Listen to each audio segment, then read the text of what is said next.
I hired my trusted house cleaner to deep clean my son's house while he and his wife were on a luxury vacation in Aruba. It was supposed to be a nice welcome home gift. But 3 hours into the job, she called me hyperventilating. "Sir," she whispered, her voice trembling so hard I could barely understand her. "There is someone crying in the attic, and they are scratching at the floorboards." I rushed over, broke the lock, and uncovered a secret so twisted it made my blood boil. Before I tell you what I found up there, let me know what city you are watching from in the comments below. Hit like and subscribe if you believe that the darkest secrets are usually hidden by the people we trust the most.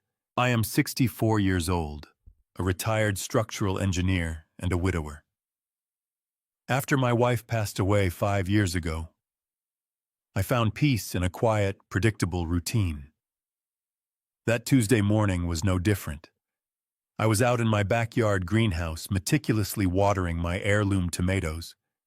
The air inside the glass walls was warm and smelled comfortably of damp earth and cedar. It was exactly the kind of peaceful retirement I had worked 40 long years in the construction industry to achieve. My son Tyler and his wife Megan were currently 3,000 miles away, sipping expensive cocktails on the white sandy beaches of Aruba. They were on a 2-week luxury vacation they claimed they desperately needed to unwind. Tyler works in mid-level corporate finance, and Megan always had a taste for the finer things in life. It was a taste that frankly often exceeded their combined income. As a father, I worried, but I rarely interfered. I figured they were adults, and it was their life to live, even if their financial choices made my practical engineering mind ache. As a favor, and perhaps as a peace offering. Because Megan and I often knocked heads over her relentless spending habits, I had hired Blanca to deep clean their home before their return. Blanca is an absolute professional. She has been cleaning my own house every other week for the past 4 years. She is a no-nonsense, hard-working mother of 3 who never cuts corners and never complains. I gave her the spare key to Tyler's suburban house and paid her a generous amount up front, telling her to take her time and make the place spotless. I wanted them to come back to a perfect home. It was a simple fatherly gesture meant to show support. I wiped the potting soil from my hands and checked my silver wristwatch. It was exactly 11:15 in the morning. I was just about to head inside the house to make myself a turkey sandwich when my cell phone rang in my pocket. The caller ID showed Blanca's name. I answered with a smile, fully expecting her to ask a routine question about where to find the vacuum bags or which cleaning products Megan preferred for the expensive hardwood floors. Instead of a polite greeting, I heard ragged, shallow breathing echoing through the speaker. It sounded like someone trying to suck air through a crushed straw. "Blanca," I asked, stepping out of the greenhouse and into the bright summer sunlight. "Are you all right?" "Mr. Carter," she whispered. Her voice was shaking so violently that the syllables were breaking apart. "You need to come over here. Right now." I immediately frowned, my engineering training kicking in, as I tried to assess the problem from afar. "Did a pipe burst?" I asked, walking quickly across the lawn toward the back door of my house. "Did you find a leak in the guest bathroom?" "No," she sobbed. It was a sound completely uncharacteristic of the strong, resilient woman I knew. "Sir, there is someone crying in the attic." I stopped dead in my tracks on the patio. I asked her to repeat herself, absolutely certain the cell connection had warped her words. I turned off the television. Blanca stammered, raw panic lacing every single word she spoke. I thought it was an animal at first, a raccoon or a squirrel or something that got into the insulation. But it is not an animal. I heard scratching right above the hallway ceiling. And then I heard sobbing. "A person is up there, Mr. Carter. I swear to God there is someone trapped up there." A cold, sharp spike of adrenaline pierced right through my chest, instantly freezing the warm summer morning. Tyler and Megan do not have pets. They certainly do not have children. Their house was supposed to be entirely, completely empty for the next 4 days. For a split second, my mind raced to the terrifying possibility of home invaders or dangerous squatters, but Blanca's utter terror suggested something much more unsettling. "Blanca, listen to me very carefully," I said, my voice dropping into the low, commanding tone I used to use to direct chaotic construction sites. "Drop whatever you are doing. Do not make another sound. Walk out the front door, lock it behind you, get into your car, and lock the doors. Do not drive away, just wait for me in the driveway. I am leaving right now." I heard the faint jingle of keys and the heavy thud of a door closing before she hung up the phone. I did not even bother changing out of my dirt-stained gardening clothes. I ran inside my kitchen, grabbed my truck keys from the counter, and pulled my heavy, solid aluminum flashlight from the utility drawer. It was 18 inches long and weighed enough to crack a man's ribs if it came down to a physical altercation. I sprinted outside to my truck.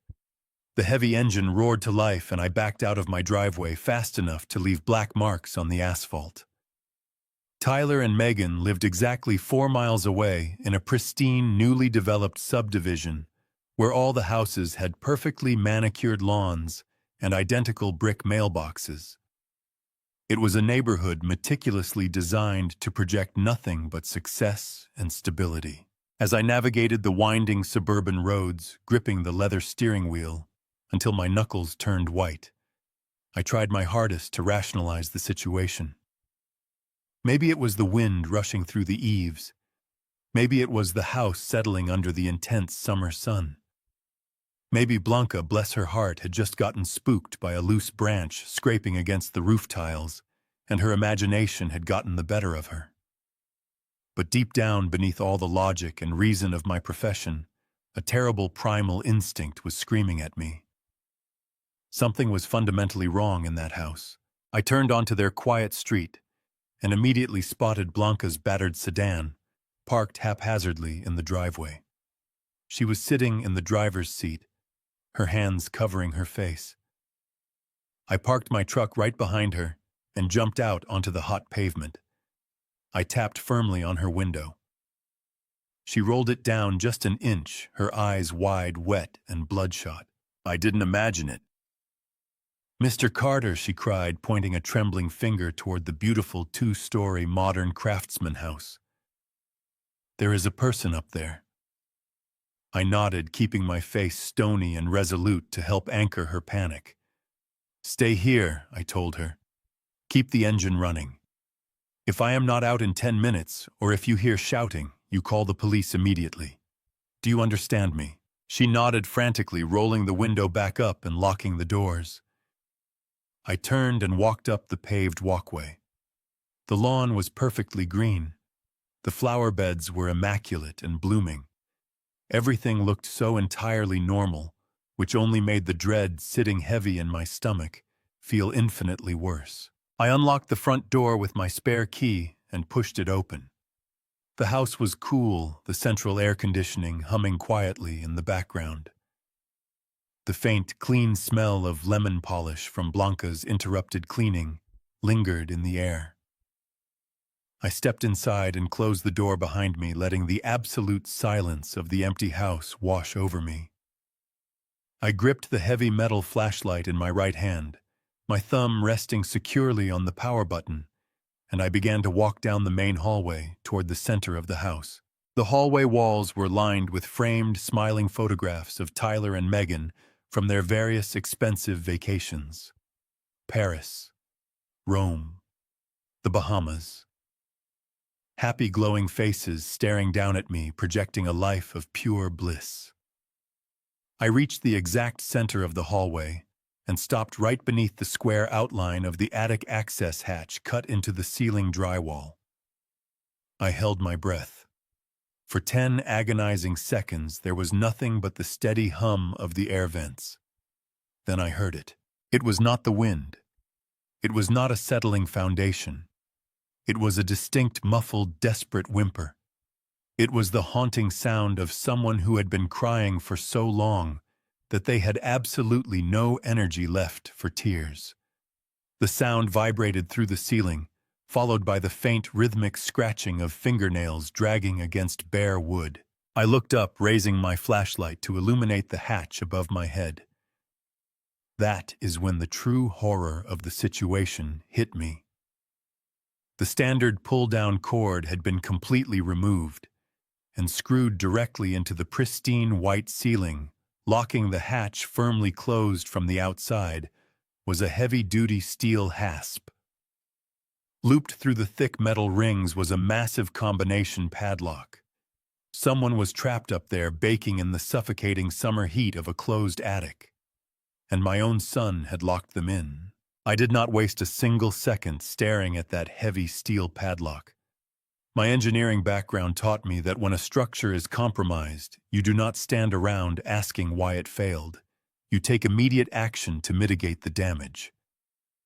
I turned on my heel and walked straight back out the front door, past Blanca, who was still trembling in her car, and went straight to the heavy-duty toolbox in the bed of my truck. I grabbed my solid steel crowbar.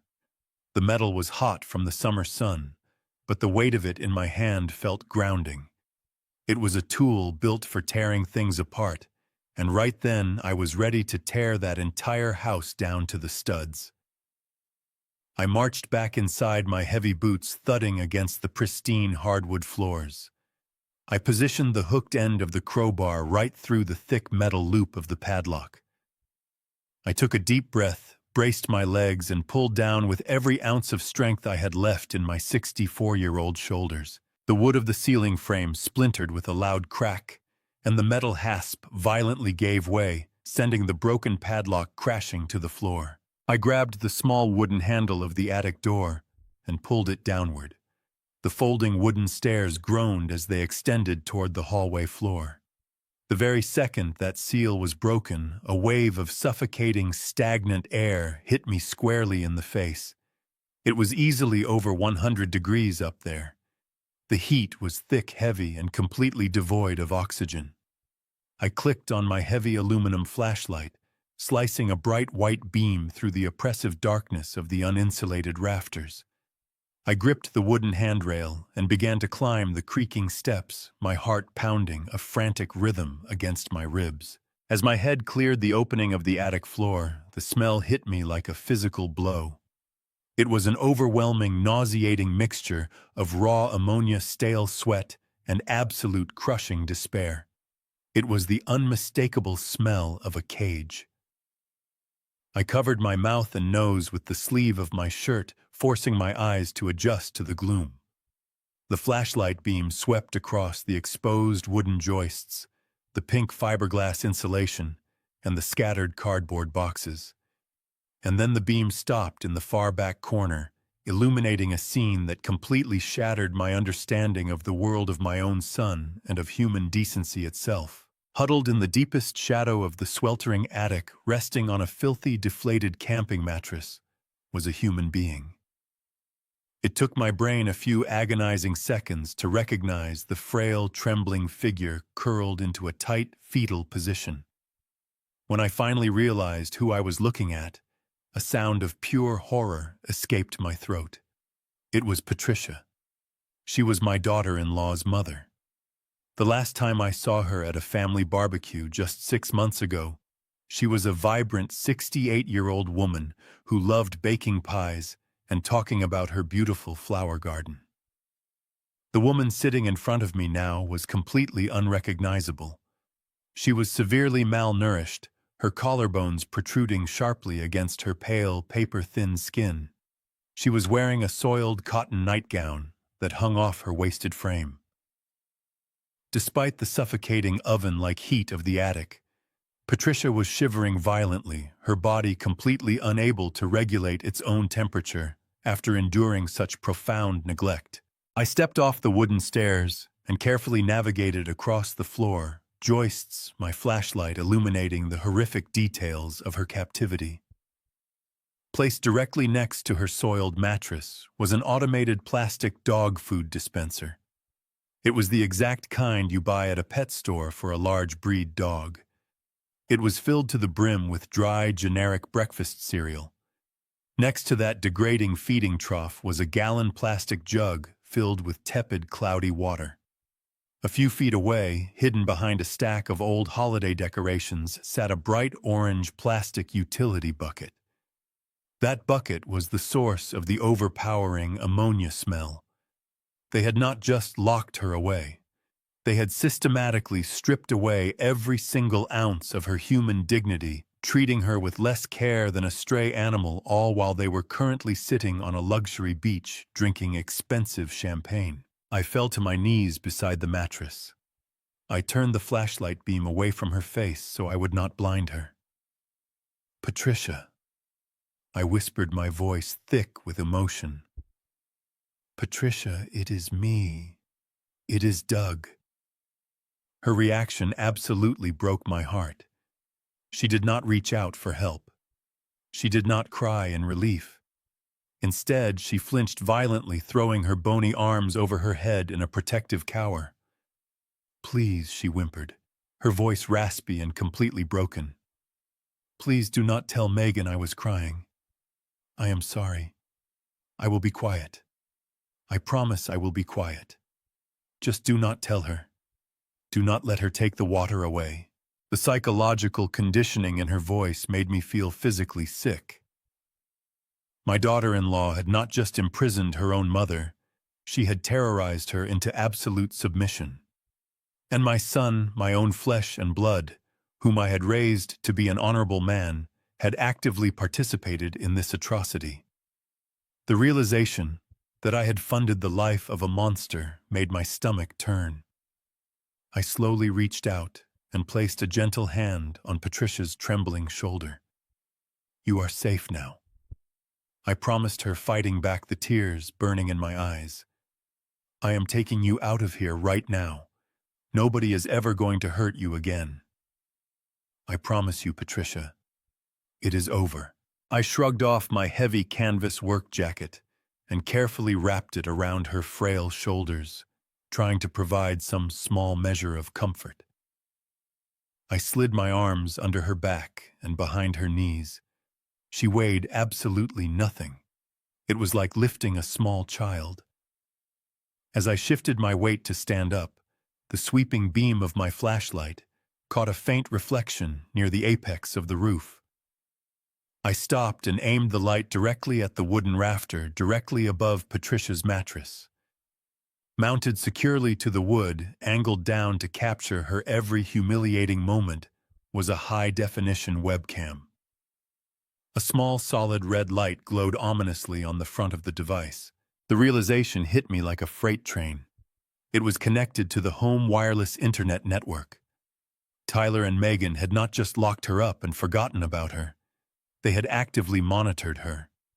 They had been checking in on this torture chamber from their expensive smartphones while lounging by the resort pool in Aruba. They had been watching her suffer for their own sick peace of mind, ensuring she stayed exactly where they left her. A cold, calculating rage completely replaced the shock in my system. I did not yell. I did not smash the camera. I reached up with my free hand, grabbed the plastic mounting bracket, and calmly twisted the camera lens until it faced the solid wooden wall, effectively blinding them to their own crime scene. I held Patricia tight against my chest, turned my back on the darkness, and carried her down the creaking stairs, leaving the empty, blinded attic behind us. I carried her down those creaking folding stairs and out into the blinding summer sunlight. She squeezed her eyes shut against the glare, burying her face against my chest, like a frightened child. I walked past Blanca, who was still sitting in her car, staring at us with her mouth wide open in absolute horror. I shook my head, signaling her to keep quiet, and gently placed Patricia in the passenger seat of my truck. I buckled the seatbelt around her fragile frame.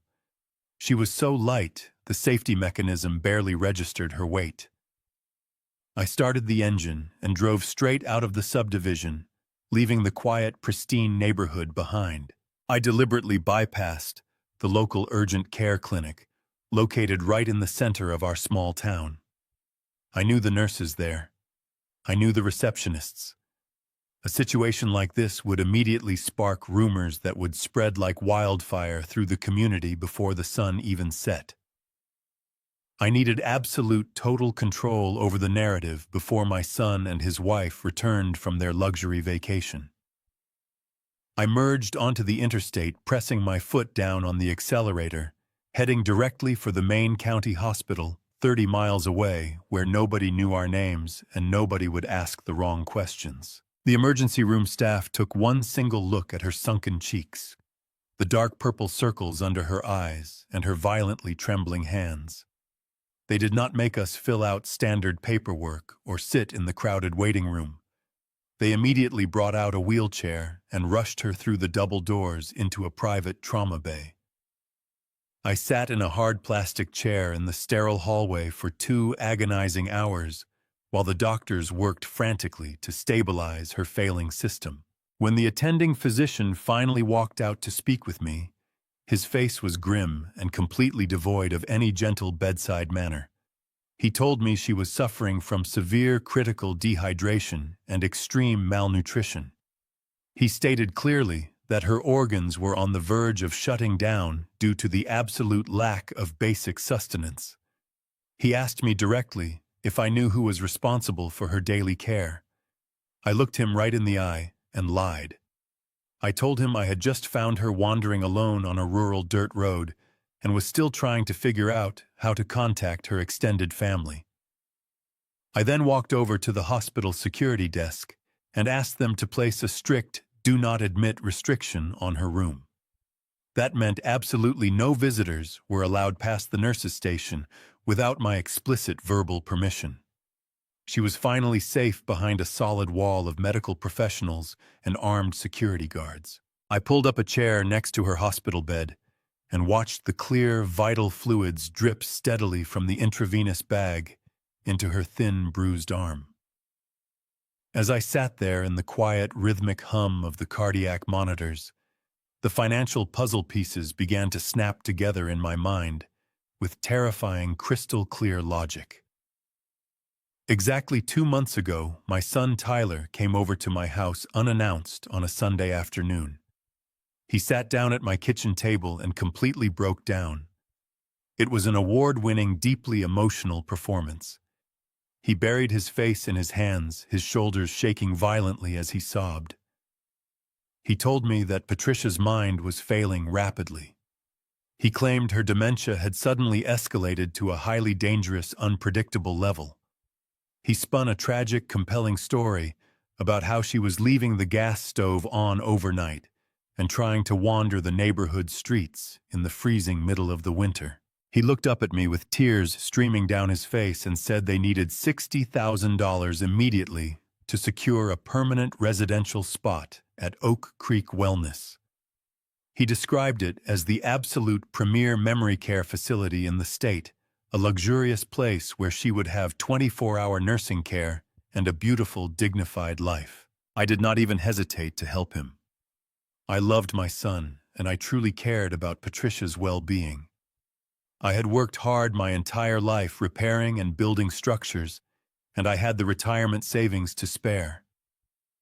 I walked over to my home desk, took out my checkbook, and wrote a certified check for $60,000 that very afternoon, handing it over to help my family in a time of desperate need. Sitting in the hospital room, looking at the starving, traumatized woman sleeping in the bed, those specific memories made my blood run completely cold. I needed to find out what prescription medications she was actually supposed to be taking, so the hospital doctors could properly treat any potential withdrawal symptoms. I left Patricia resting peacefully under the strict, watchful eye of the hospital staff and drove my truck all the way back to Tyler's completely empty house. The shattered steel padlock still lay on the hallway floor right where I had broken it, a silent, disgusting testament to the horrors that had occurred just above it.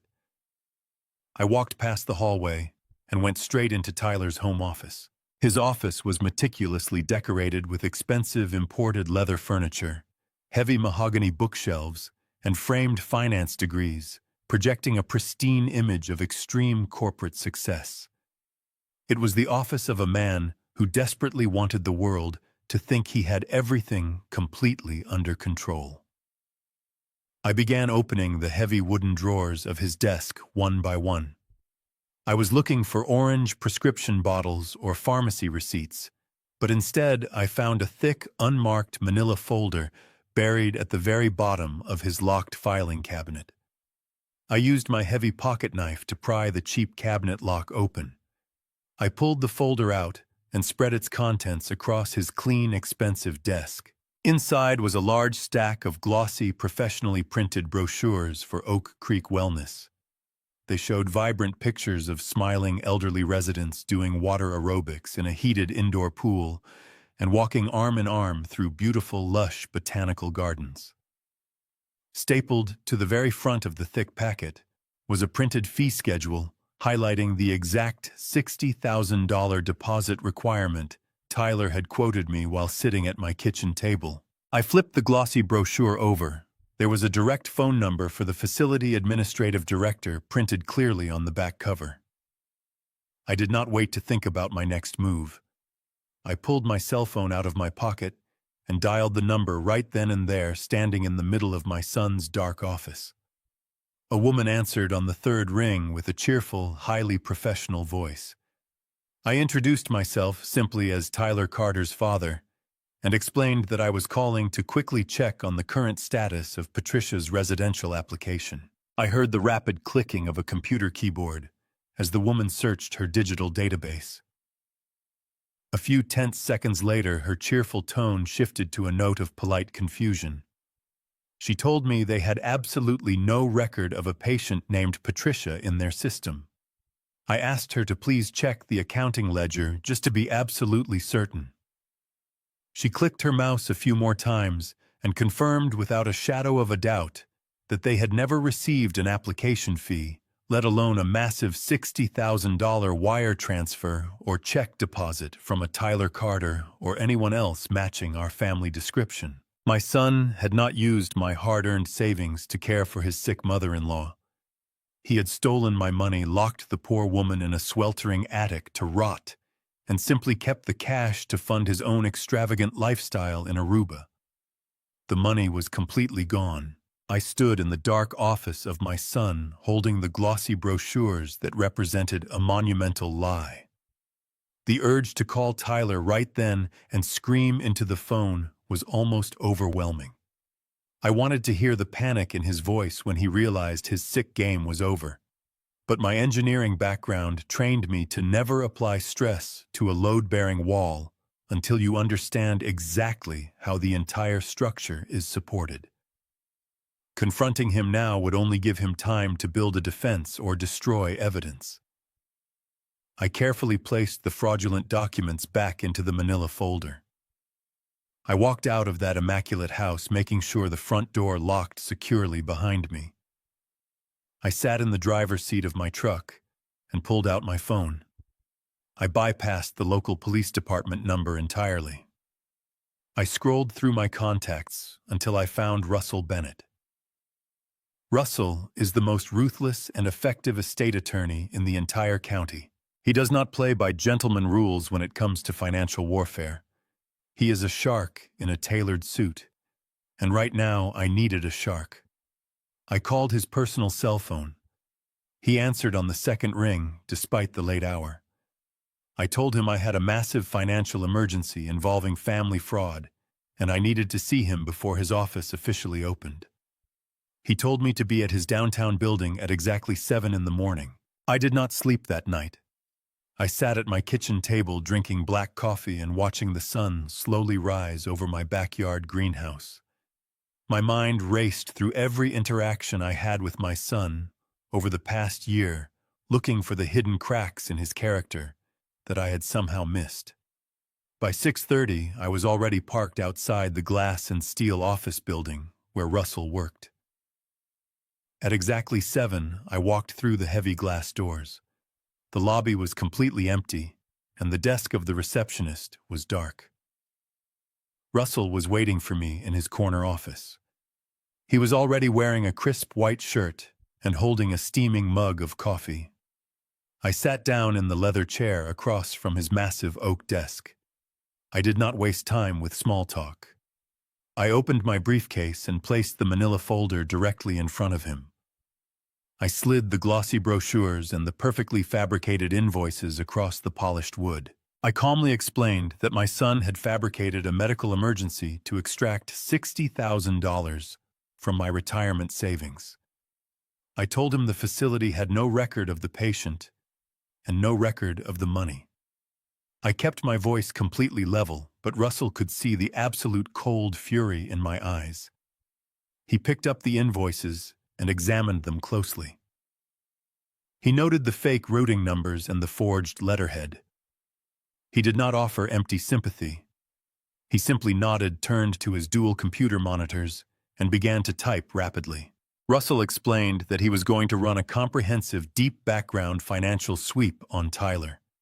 Because I was the primary source of the stolen funds, Russell had the legal leverage to track exactly where my cashier check had been deposited and subsequently routed. The silence in the office was heavy, broken only by the aggressive clicking of the keyboard. I watched his eyes dart back and forth across the glowing screens, analyzing banking relays and digital paper trails. 10 minutes passed, then 15. Finally, Russell stopped typing. He leaned back in his chair and let out a long, slow breath. He turned the right monitor so I could see the screen. The $60,000 did not go to any medical facility. It had been deposited into the primary checking account of my son and then immediately wired internationally. Russell pointed to a highlighted line on the digital ledger. The entire sum had been transferred to an offshore holding company based in Aruba. It was a corporate entity that specialized in ultra-luxury long-term timeshare leases. My son and his wife had not just gone on a 2-week vacation. They had used the money they stole by torturing Patricia to purchase a permanent tropical getaway. The sheer audacity of the theft made my jaw clench so hard, my teeth ached. Russell is a man who deals with the dark side of family wealth every single day, but even he seemed genuinely disturbed by the sheer scale of the deception. He told me that in his 30 years of practicing estate law, he had rarely seen a son plot against his own father with such clinical, sociopathic precision. But the expression on the face of Russell remained deadly serious. He looked at me and said that the timeshare was not the most concerning thing he had found. He explained that when he ran the Social Security number of Tyler through the Federal Registry, he noticed a massive, sudden influx of capital that did not match his corporate salary. Russell had dug deeper into county property records and banking liens. He clicked his mouse and opened a new document on the screen. It was a scanned copy of a heavily notarized legal contract. I leaned forward, squinting at the small print. It was a second mortgage agreement. The property listed as the collateral was my lakeside cabin. It is a beautiful, secluded property I purchased 20 years ago with my late wife. It was completely paid off and held immense sentimental and financial value to our family. I built the deck of that cabin with my own 2 hands. I taught Tyler how to fish off the small wooden dock when he was just a little boy. To see that sacred place used as leverage for his greed felt like a physical knife in my chest. The document stated that a new mortgage of $150,000 had been taken out against my cabin just 3 weeks ago. I told Russell that was impossible because I never signed any such paperwork, and my physical signature was required for any property alteration. Russell zoomed in on the bottom of the digital document. My signature was not on the paper. Instead, there was a legally binding addendum attached to the mortgage application. It was a comprehensive power of attorney document. I read the paragraphs with growing horror. The document legally declared that I was suffering from severe cognitive decline and was entirely mentally unfit to manage my own financial affairs. It granted Tyler total, unmitigated control over my entire estate. It was complete fiction, but it was stamped with a legitimate notary seal. Tyler had found a corrupt notary, or forged the seal himself, to bypass the banking security measures. He had weaponized the very concept of mental illness, not just against his mother-in-law, but against me as well. He had stolen $150,000 of my hard-earned equity right out from under me, while smiling in my face at Sunday dinners. Russell explained that the borrowed money had also been wired into a labyrinth of offshore cryptocurrency accounts, making it incredibly difficult to trace or recover quickly.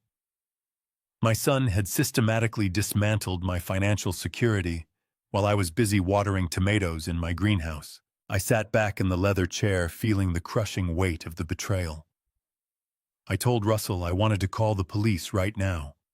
I wanted federal agents waiting for them at the airport. I wanted Tyler and Megan in handcuffs the second they stepped off the plane. I wanted the authorities to see the attic and the fake documents and the offshore wires. But Russell held up his hand, stopping me. He looked at me with the cold calculation of a seasoned tactician. He explained the brutal reality of international law. If I filed a police report today, the domestic banks would immediately freeze all associated accounts, and the fraud investigation would become public record. Tyler and Megan would be instantly notified by their mobile banking applications that their domestic assets were frozen and flagged for federal review.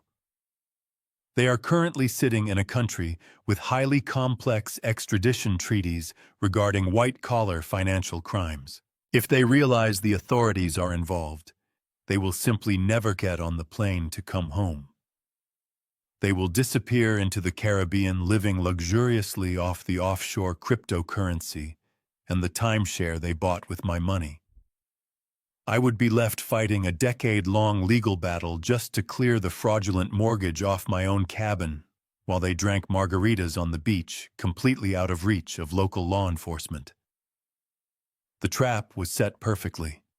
If I alerted the police now, Tyler and Megan would stay in Aruba forever, living off my stolen equity and entirely out of extradition reach.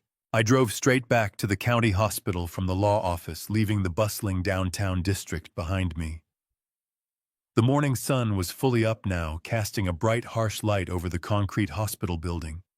I walked through the sliding glass doors, bypassed the main reception desk, and headed straight for the secure wing. I nodded to the armed security guard I had stationed outside the room.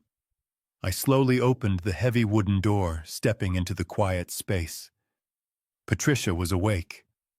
The intravenous fluids and the careful medical attention had worked absolute miracles over the last few hours. She was sitting up against the white hospital pillows. Her eyes were no longer clouded with that terrifying vacant stare I had seen in the sweltering attic. She looked at me and recognized me instantly. I pulled a plastic chair close to her bed and sat down. She did not ask where her daughter was or when she was coming back. Her very first question was to ask me if I had locked the door securely. I reached out and gently patted her fragile hand, assuring her that absolutely nobody was coming through that door without my express permission. I needed to understand the exact mechanics of their abuse, so I gently asked her about the memory care facility and the severe dementia diagnosis my son had told me about. Patricia let out a dry, hollow laugh that quickly turned into a painful cough. She looked me dead in the eye and told me she never had dementia. She explained that about 8 months ago, she started feeling incredibly tired all the time. She would wake up feeling overwhelmingly groggy and confused, unable to keep her balance or remember simple daily conversations. She honestly thought she was just getting old, and her mind was naturally failing. But one quiet afternoon, she walked into the kitchen unexpectedly and caught her own daughter crushing heavy prescription sleeping pills and mixing the powder directly into her afternoon tea. Megan was deliberately overdosing her own mother every single day to keep her docile confused and entirely dependent. It was a calculated chemical imprisonment that began long before the physical locks were ever installed on the ceiling hatch. The floodgates of her trauma finally opened. Patricia began to detail the absolute nightmare she had been living inside that pristine suburban house. Once they had her heavily medicated and legally declared incompetent by a corrupt doctor, they knew they took absolutely everything she owned.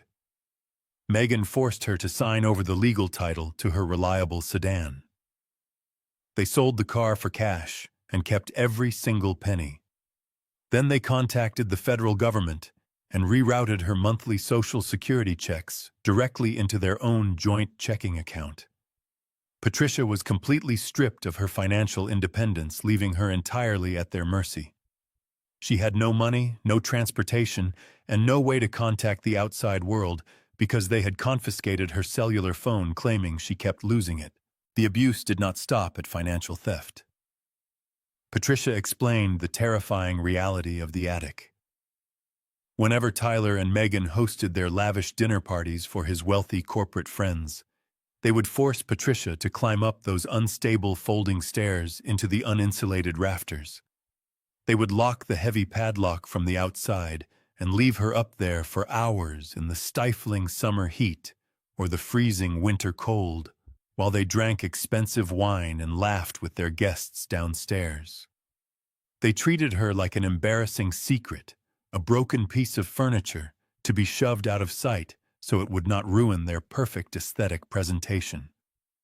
She told me about the automated pet food dispenser.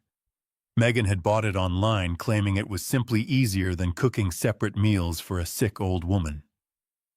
The utter degradation of eating dry cereal from a dog bowl had completely broken her spirit. I sat there listening to the sheer calculated cruelty of it all, feeling a cold, hard knot of pure rage forming deep in my stomach. I carefully explained my morning meeting with Russell. I told her that we already had a massive mountain of legal evidence. We had the official medical records showing the severe malnutrition and the heavy sedatives in her bloodstream. We had the broken padlock, the automated feeder, and the financial paper trail proving they stole my money and her checks. I told her we needed to press federal charges to put them away in prison for a very long time. Patricia started shaking violently again. Her hands gripped the thin hospital blanket, pulling it up to her chin. She told me she was absolutely terrified of Megan. She cried softly, saying that if Megan found out she talked to the police, she would find a way to retaliate and punish her even worse than before. The psychological hold my daughter-in-law had over her own mother was profound, deeply ingrained, and completely toxic. I leaned forward and looked Patricia right in the eye. I promised her on my own life that Megan would never be able to touch her or intimidate her ever again. I knew I could not leave Patricia in a public county hospital forever. Eventually, the hospital administration would demand complex insurance information and discharge her, exposing her physical location to the medical database that Tyler might have access to. I stepped out into the quiet hallway and made another phone call. This time I called an elite private security contractor I knew closely from my old days working on high-security government construction sites. I explained the delicate situation to the head contractor. I told him I needed a secure, unlisted location and round-the-clock physical protection for a highly vulnerable witness. I made it perfectly clear that money was absolutely no object. By mid-afternoon, a highly trained security team arrived at the hospital. They came in through the underground loading dock, avoiding the main public lobby entirely to ensure absolute secrecy. The security team transported Patricia in a discreet, unmarked transport vehicle to a luxury corporate apartment complex located completely on the other side of the state. I had leased the spacious apartment that very morning under a completely fabricated corporate alias. The modern building featured biometric security checkpoints, restricted elevator access, and a private medical staff on call 24 hours a day. I walked Patricia into the bright, fully furnished apartment. I showed her the large kitchen refrigerator, perfectly stocked with fresh, healthy food. I showed her the comfortable bedroom with clean, soft sheets and a beautiful view of the city skyline. I told her the two armed men stationed quietly in the hallway worked directly for me, and their only job in the world was to keep her safe from her own family. For the first time since I broke open that attic hatch, Patricia actually smiled. It was a small, fragile smile, but it was completely genuine. She sat down at the dining table and finally agreed to sign the official legal affidavits for Russell, allowing us to begin the total legal slaughter of my son and his wife. I left the corporate apartment building feeling a renewed sense of dangerous purpose. I had successfully secured the victim and completely neutralized their main source of emotional leverage.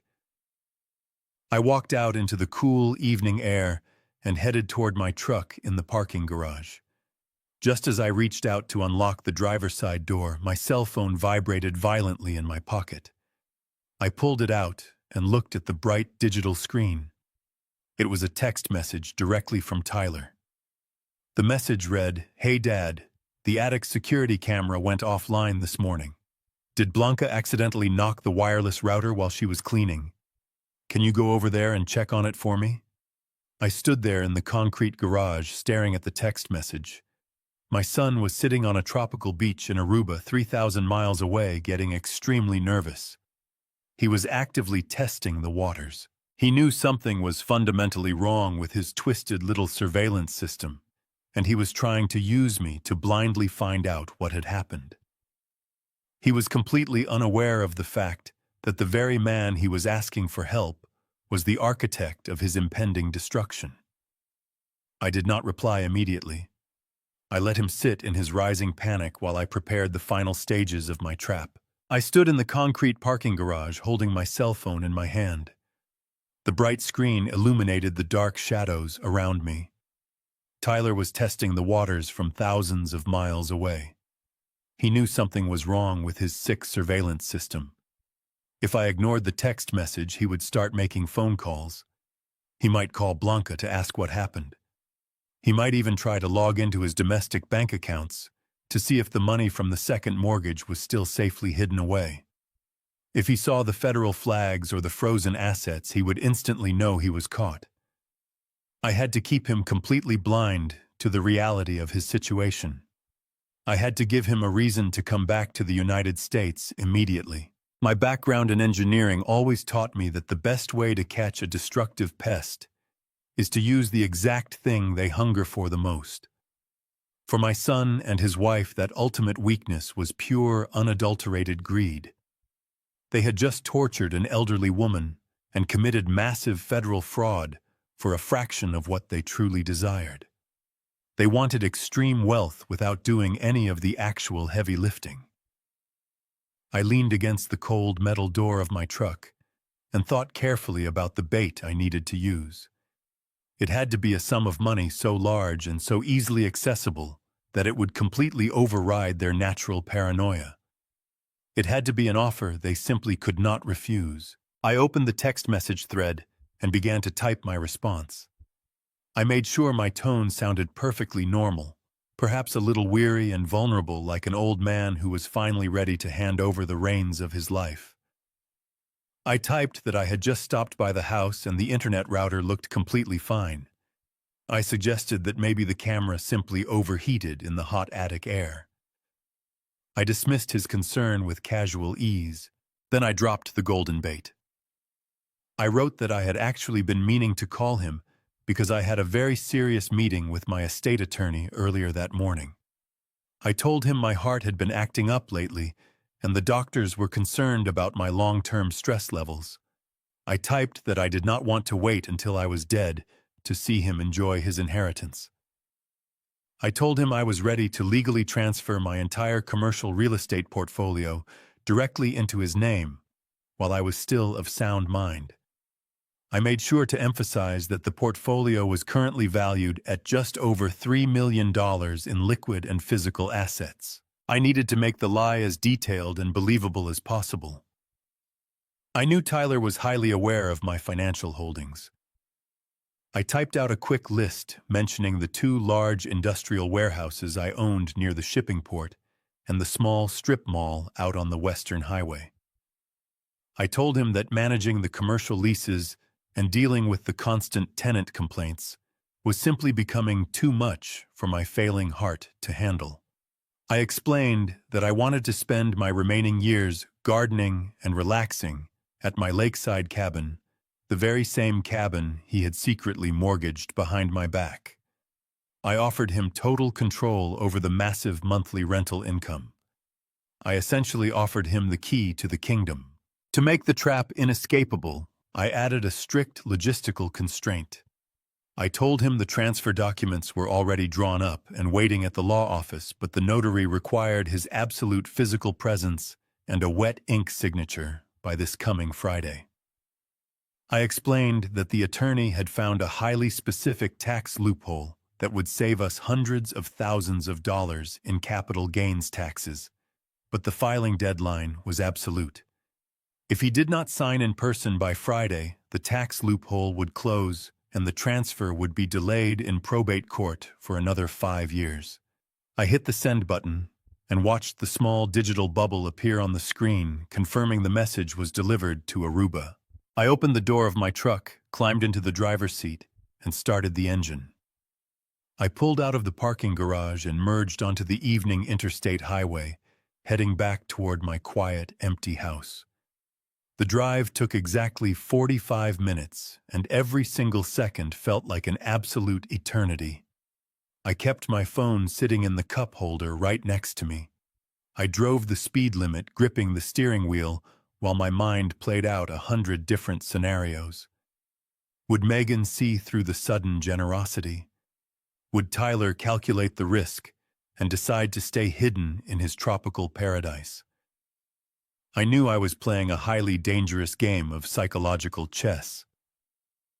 If they decided to stay in the Caribbean, I would have to call the federal authorities and begin the agonizing international extradition process. As the highway miles rolled by, I thought deeply about my son.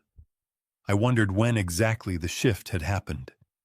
I remembered him as a bright, energetic boy who loved helping me build wooden birdhouses in the garage. I always provided for him, but I never handed him extravagant wealth. I paid for his college education, and I helped him with a modest down payment on his first small house. But somewhere along the line, his ambition had mutated into something entirely toxic. He married Megan, a woman who measured human worth strictly by zip codes and luxury brand names. Together, they created a feedback loop of entitlement and financial desperation. They constantly chased a lifestyle they could not legitimately afford. That relentless chase is exactly what led them to poison a helpless older woman and lock her in a sweltering attic like a discarded piece of garbage. I realized that my son was truly gone. The man sitting on that beach in Aruba was a complete stranger, a dangerous predator wrapped in expensive linen shirts. I pulled into my driveway and turned off the engine. The sun had completely set, leaving my property bathed in the soft glow of the streetlights. My house looked peaceful, but inside I was entirely consumed by the upcoming battle. I sat in the dark cab of my truck, listening to the ticking of the cooling engine. I was banking entirely on the fact that $3 million was simply too much money for their greedy minds to ignore. It was the ultimate blinder. It was the shiny object that would make them walk right past every single warning sign. Just as I reached over to unbuckle my seatbelt, my phone vibrated loudly against the hard plastic of the cup holder. The sudden noise made my heart skip a beat. The bright screen lit up the dark interior of the truck. I picked it up and opened the message. It was a reply from Tyler.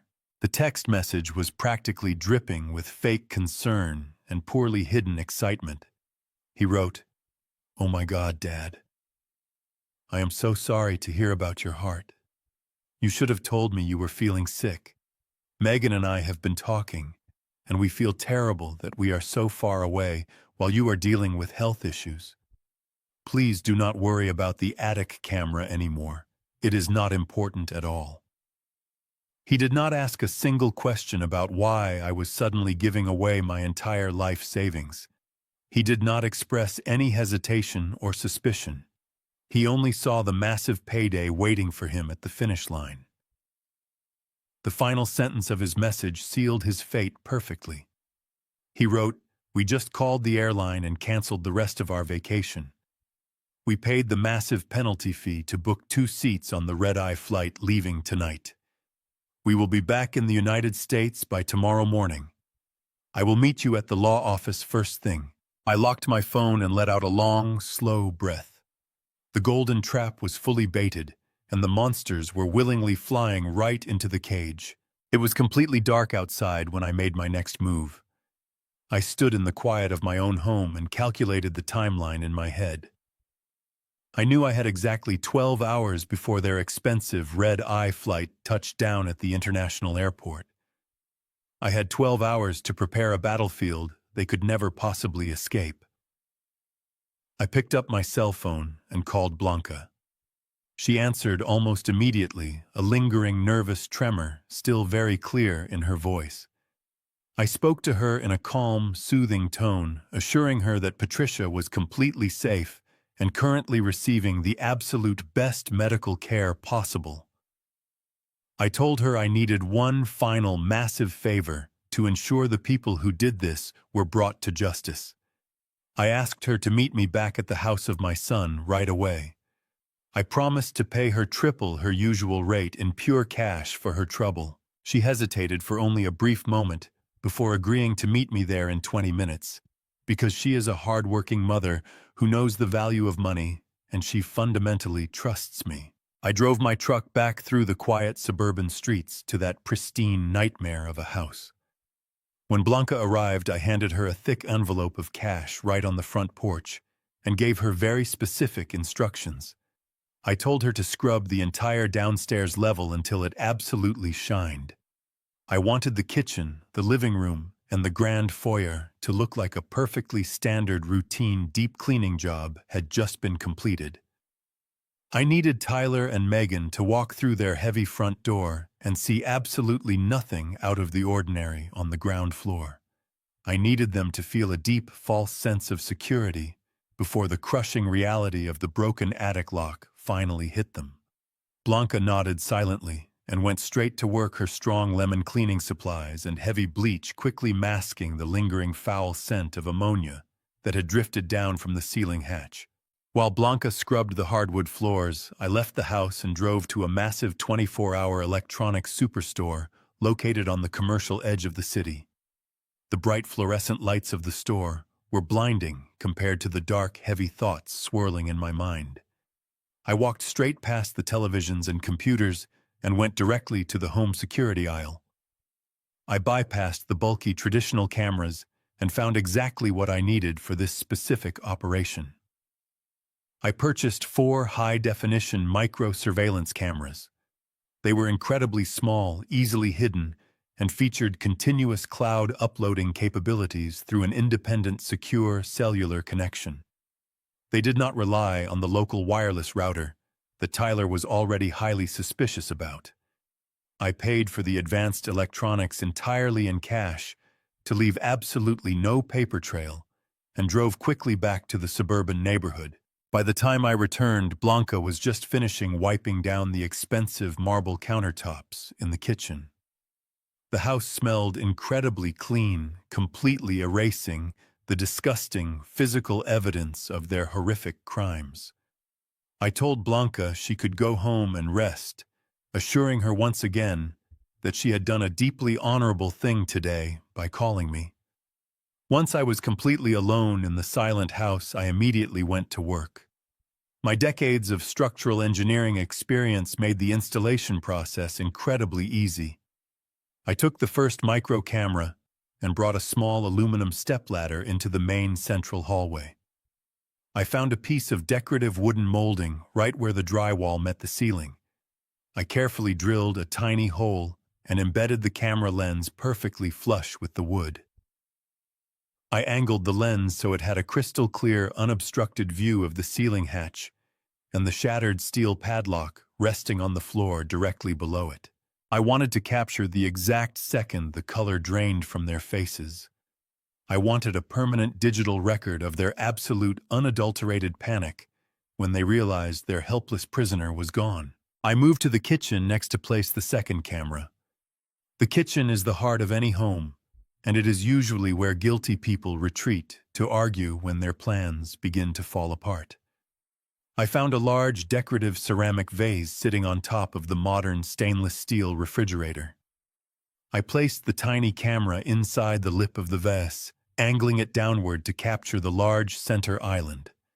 This specific angle would give me perfect audio of their hushed, panicked conversations and a clear view of their body language. I synced both cameras to a secure encrypted application on my personal tablet, ensuring the high-definition video feed was uploading directly to a remote server in real time. Even if they somehow found the cameras and violently smashed them to pieces, the footage would already be permanently saved and ready to hand over to Russell and the federal prosecutors. The third camera went directly into the home office of my son. This was his sanctuary, his place of business where he kept his forged legal documents and his hidden offshore banking details. I carefully hid the micro lens inside the hollow spine of a thick legal dictionary resting on his heavy mahogany bookshelf. I made sure the camera was pointed directly at his leather desk chair and his large computer monitor. If he tried to log into his hidden cryptocurrency accounts or frantically began to shred physical documents, I would have every single keystroke and desperate action recorded as evidence. I needed their unfiltered, terrified reactions to serve as irrefutable legal proof of their premeditated guilt. The judicial system needed to see exactly who these people truly were when their polished, wealthy masks finally slipped off. I spent the next hour meticulously cleaning up my own tracks. I swept away the tiny, invisible wood shavings from my drill. I made sure every single object I had moved was placed exactly back where I found it. I walked through the house one last time, letting the heavy silence wash over me. The downstairs looked beautiful, pristine, and welcoming. But right above the main hallway, the shattered hatch loomed like a dark, open wound. It was a brutal, glaring juxtaposition of their fake, perfect life and the disgusting reality of their actions. I checked my wristwatch in the dim light. The sun was just beginning to rise, casting a pale, gray morning light through the expensive window blinds. Their red-eye flight was scheduled to land in less than 45 minutes. I grabbed my heavy aluminum flashlight and my digital tablet and stepped out the back door, quietly locking the deadbolt behind me.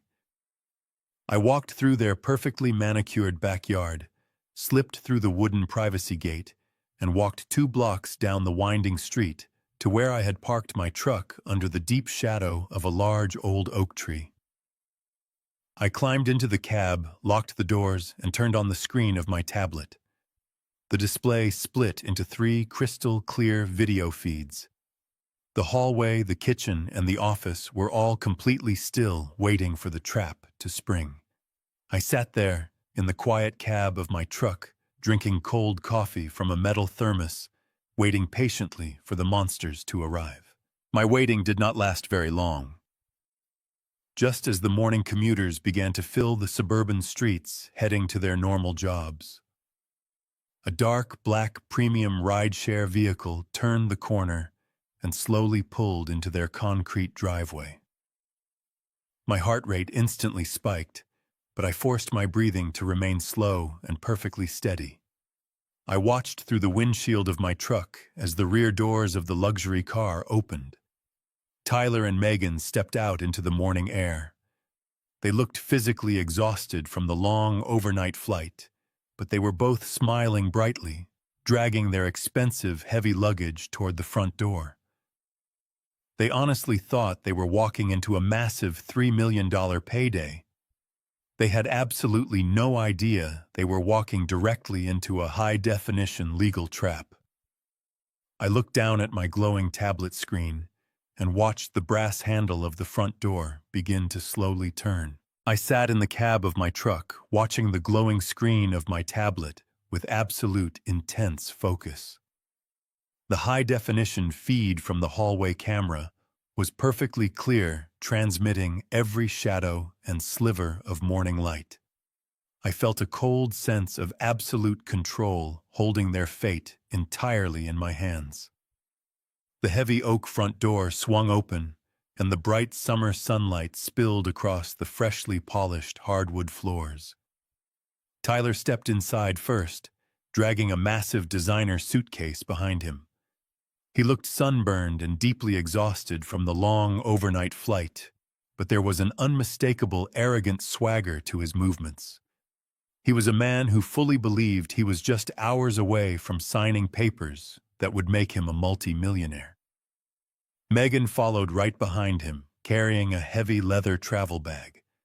She kicked her expensive, strappy sandals off, leaving them carelessly in the middle of the spotless foyer. She immediately began to complain loudly about the lack of first-class legroom on the commercial flight, completely ignoring the pristine condition of the house Blanca had just spent hours scrubbing to perfection. They walked directly into the center of the hallway, moving right beneath the hidden micro-camera I had installed in the ceiling molding. Megan stopped walking abruptly. She set her heavy leather bag on the floor and stretched her arms over her head, letting out a long, tired sigh. As she tilted her head back, her eyes naturally drifted upward toward the second-floor landing. The micro-camera captured the exact millisecond her expression completely shattered. Her jaw dropped open, and the deep, tropical tan seemed to drain right out of her face, leaving her skin a sickly, pale gray. She stood absolutely frozen, staring straight up at the ceiling hatch. I leaned closer to my tablet, holding my breath. The heavy steel padlock was gone, and the wooden frame of the door was violently splintered, exposing a dark, jagged gap leading into the attic rafters. Megan let out a sound that was half gasp and half scream. She pointed a trembling, manicured finger upward, her entire arm shaking uncontrollably. Tyler turned around, annoyed by the sudden noise. He looked up, following the direction of her pointing finger. The arrogant swagger evaporated from his posture in a single devastating heartbeat. Tyler dropped the handle of his designer suitcase. It hit the hardwood floor with a loud, heavy thud that echoed perfectly through the tablet speakers. He did not say a single word. He sprinted toward the center of the hallway and grabbed the small wooden handle of the attic door, pulling it down with brutal, frantic force. The folding wooden stairs crashed onto the floor. Tyler scrambled up the creaking steps so fast he nearly tripped over his own feet. The camera microphone picked up the frantic sound of his heavy boots pounding against the floor joists above. I could hear him frantically tearing through the cardboard boxes, kicking the empty plastic water jug, and ripping the deflated camping mattress away from the dark corner.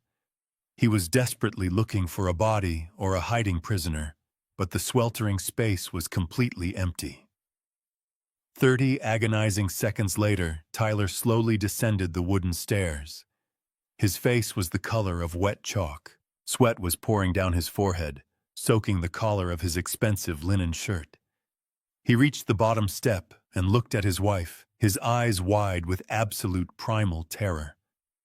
"She is gone," he whispered, leaning heavily against the hallway wall just to keep himself from collapsing to the floor.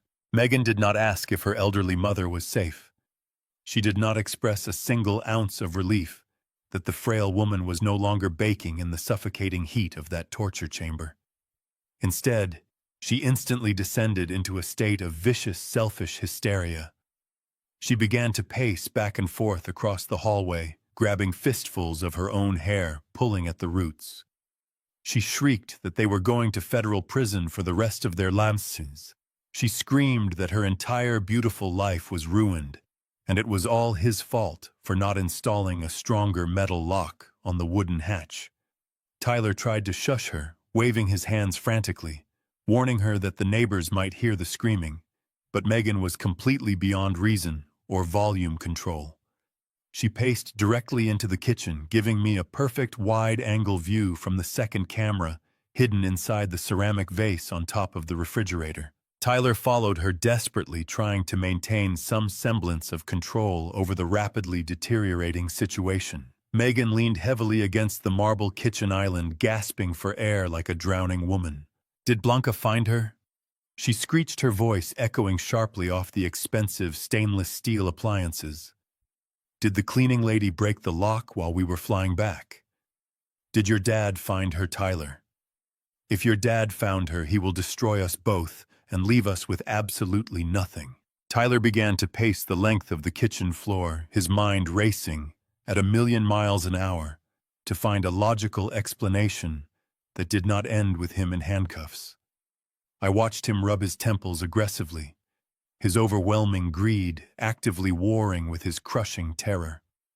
He desperately wanted those $3 million, but he also wanted to avoid a jail cell. He stopped pacing and looked at Megan, his eyes darting back and forth as he pieced together a deeply flawed but comforting theory. He told her to calm down and think rationally for one single second. He reasoned that if Blanca or my dad had actually found the horrific scene upstairs, the house would be completely surrounded by police cruisers right now.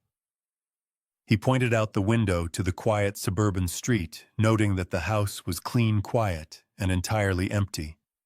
He said there was no crime scene tape across the front door, and no violent crimes detectives waiting for them in the living room. Tyler lowered his voice, leaning close to his wife, completely unaware that the hidden microphone inside the vase was recording every single syllable in high-definition audio. "If my dad found her, he would have called the cops instantly," a sailor whispered, his voice shaking with a dark, terrifying realization. "The police are not here, Megan, and my dad thinks everything is perfectly normal. That means only one other group knew we needed money fast. The syndicate must have tracked the property deed. They must have broken in and taken her as collateral for the crypto debt." I sat in my truck, staring at the glowing screen, a cold, satisfied smile spreading across my face. They had just inadvertently confessed to a massive secondary illegal debt on tape, handing me the absolute final nail for their legal coffins. I sat in the sweltering cab of my truck, staring at the glowing screen of my tablet. The high-definition video feed from the kitchen camera was absolutely flawless. I could see every bead of sweat on the forehead of my son and every frantic movement of my daughter-in-law. The tiny microphone hidden inside the ceramic vase picked up their voices with crystal-clear precision, capturing every ragged breath and every venomous accusation. I watched as the sheer terror in the room slowly began to mutate into something much more dangerous. The initial shock of finding the shattered attic padlock was wearing off, and it was being rapidly replaced by a vicious, primal need for self-preservation. I knew exactly what was coming next. When cornered rats realize they are trapped, they do not comfort each other, they immediately begin to tear each other apart. Megan stopped leaning against the marble island and stood up straight. Her eyes narrowed, and her face contorted into a mask of absolute, pure hatred. She turned entirely on Tyler, pointing a shaking finger directly at his chest. She did not lower her voice at all. She screamed that this was entirely his fault from the very beginning. She yelled that they never would have been in this desperate situation if he had not gambled their entire savings on illegal offshore cryptocurrency margins. I turned the volume up on my tablet, making sure the recording software was capturing every single syllable. She listed his failures with brutal accuracy. She screamed that the $60,000 they stole from me was supposed to pay off the dangerous people he owed money to. Instead, he had insisted on using a massive chunk of that stolen cash to buy the luxury timeshare in Aruba and fund their extravagant 2-week vacation. She called him a pathetic, weak fool for thinking he could outsmart an international debt syndicate. Tyler did not back down. The veins in his neck bulged against his skin as he stepped aggressively toward her. He raised his hands and screamed right back in her face. He yelled that he only bought the timeshare because she was constantly complaining about their suburban lifestyle. He told her she was the one who demanded luxury, and he was just trying to provide it. Then he dropped the absolute most damning piece of audio evidence I could have ever asked for. He pointed a finger right back at her and screamed that locking her own mother in the attic was her brilliant idea in the first place. He yelled that he had originally wanted to just put Patricia in a cheap state-run nursing home and forget about her. But Megan had refused. He yelled that Megan wanted to keep the entire monthly Social Security check for herself to buy designer shoes and expensive handbags. Tyler explicitly stated that buying the plastic dog food bowl and locking the elderly woman in the sweltering rafters was a calculated decision Megan made simply to save a few extra dollars a month. The audio feed was a goldmine of absolute legal destruction. I sat in my truck, listening to my own flesh and blood meticulously detail every single horrific crime they had committed. They went back and forth, completely forgetting the danger of the broken attic hatch as they focused entirely on destroying each other. Megan yelled about the fraudulent medical documents Tyler had forged to declare me mentally incompetent.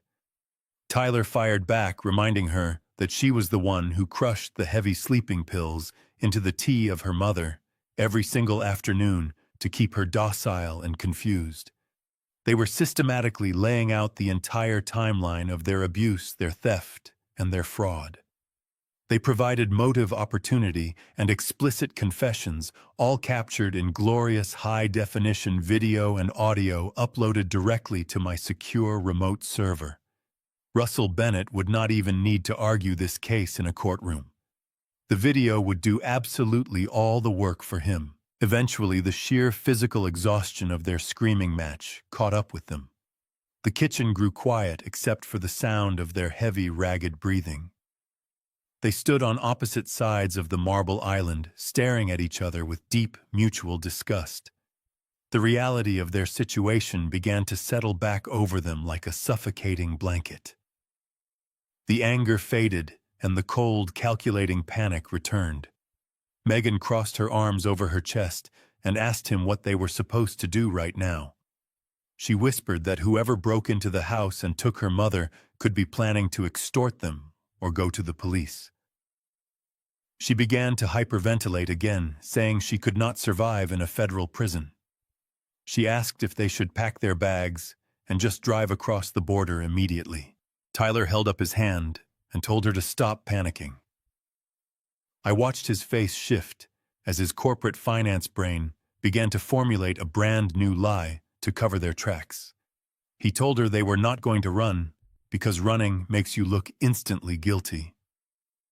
He walked over to the kitchen sink, splashed cold water on his face, and dried it with a towel. He turned back to Megan and laid out his brilliant cover story. He told her they would wait until tomorrow morning to do anything. They would unpack their bags and make it look like they had simply returned from a normal, relaxing vacation. Then tomorrow, they would call the local police department and file a missing persons report. Tyler explained that they already had the forged medical documents, proving Patricia suffered from severe advanced dementia. They would tell the detectives that they left her under the care of a private nurse who must have completely neglected her duties. They would claim that Patricia became confused and simply wandered out of the house into the neighborhood while they were away in Aruba. It was a sickeningly clever plan. They were going to use the very same fake medical diagnosis they used to steal her money to cover up her disappearance. Megan nodded slowly, her eyes lighting up as she realized the lie could actually work. She agreed that the police would easily believe a story about a confused elderly woman wandering away and getting lost in the woods. They would play the role of the devastated, grieving family perfectly. They would print out missing person flyers and cry for the local news cameras, all while knowing exactly what they had done to her. They smiled at each other, a twisted, sick reconciliation, built entirely on mutual, absolute evil. Tyler walked over to the kitchen counter and picked up his expensive designer watch, strapping it carefully to his wrist. He checked the time and looked back at Megan with a completely cold, dead expression in his eyes. He told her to completely forget about the old bat. He said that Patricia was no longer their problem, and whatever happened to her was her own fault. He walked toward the hallway, grabbing his suit jacket from the back of a dining chair. He told Megan to get herself cleaned up and put on her best clothes because they had a very important meeting at the law office of Russell Bennett. He smiled a dark, greedy smile and said they needed to secure the $3 million commercial real estate portfolio from my dad this morning. He looked right into the camera hidden in the vase, completely unaware of my presence, and stated that once that massive amount of cash fully cleared the bank accounts, they were going to liquidate everything, buy one-way tickets, and leave the country for good. I watched the dark luxury car disappear into the garage of their pristine suburban house, and then I finally started the engine of my truck. I drove away from that neighborhood as the early morning sun began to paint the sky in pale shades of orange and gray. I had spent the entire night sitting in the cab of my truck, watching the absolute worst aspects of human nature unfold on a digital screen. The physical exhaustion was heavy in my bones, but my mind was incredibly sharp. The time for gathering evidence was completely over. I had the high-definition video of their vile confessions securely stored on my remote server, and I had the financial paper trail documented by my attorney. Now it was time to systematically dismantle the escape routes of my son before he even realized he was trapped. My engineering background taught me that when you demolish a condemned building, you do not start by hitting the walls with a sledgehammer. You start by carefully cutting the power lines and shutting off the water supply. You starve the structure of its resources until it is completely isolated. Tyler and Megan needed money to run. They needed liquid assets to buy their one-way international flights and disappear into the Caribbean. I was going to make absolutely sure they could not afford a cup of coffee, let alone a plane ticket. I drove directly into the downtown financial district.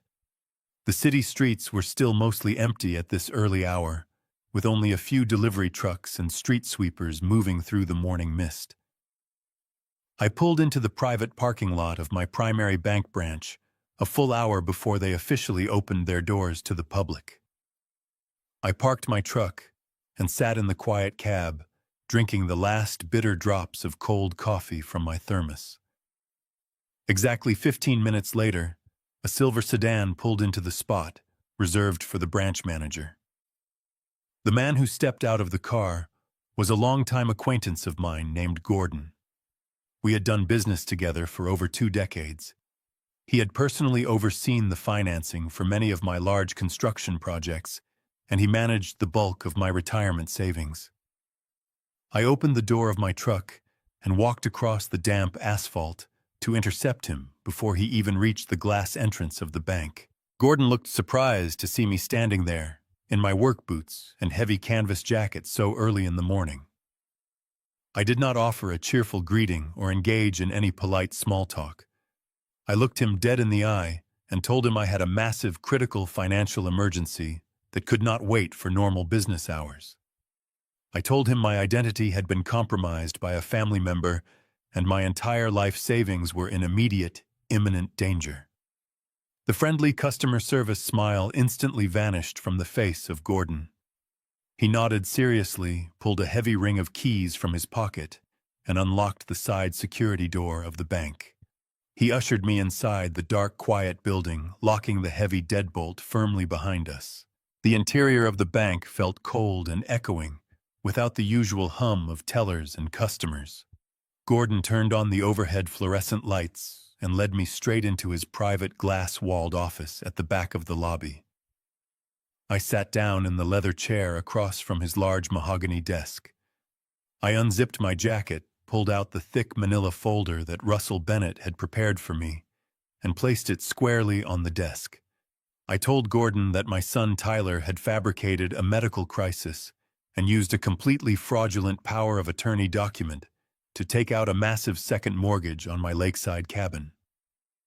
I explained that the stolen funds had already been wired offshore and that I had absolute proof my son was planning to liquidate my remaining accounts and flee the country today. Gordon opened the folder and reviewed the highlighted documents with the practiced eye of a veteran banker. As he read the details of the forged notary seal and the offshore timeshare routing numbers, his expression grew incredibly dark. The banking industry relies entirely on strict protocols, and the idea that someone had bypassed those safeguards using a forged medical document made Gordon visibly angry. He picked up his desk phone and immediately called the central fraud department of the bank, bypassing the standard customer service queues entirely. He spoke in rapid, highly technical banking terms, authorizing a complete emergency lockdown of my entire financial portfolio. The bureaucratic process was swift and absolutely merciless.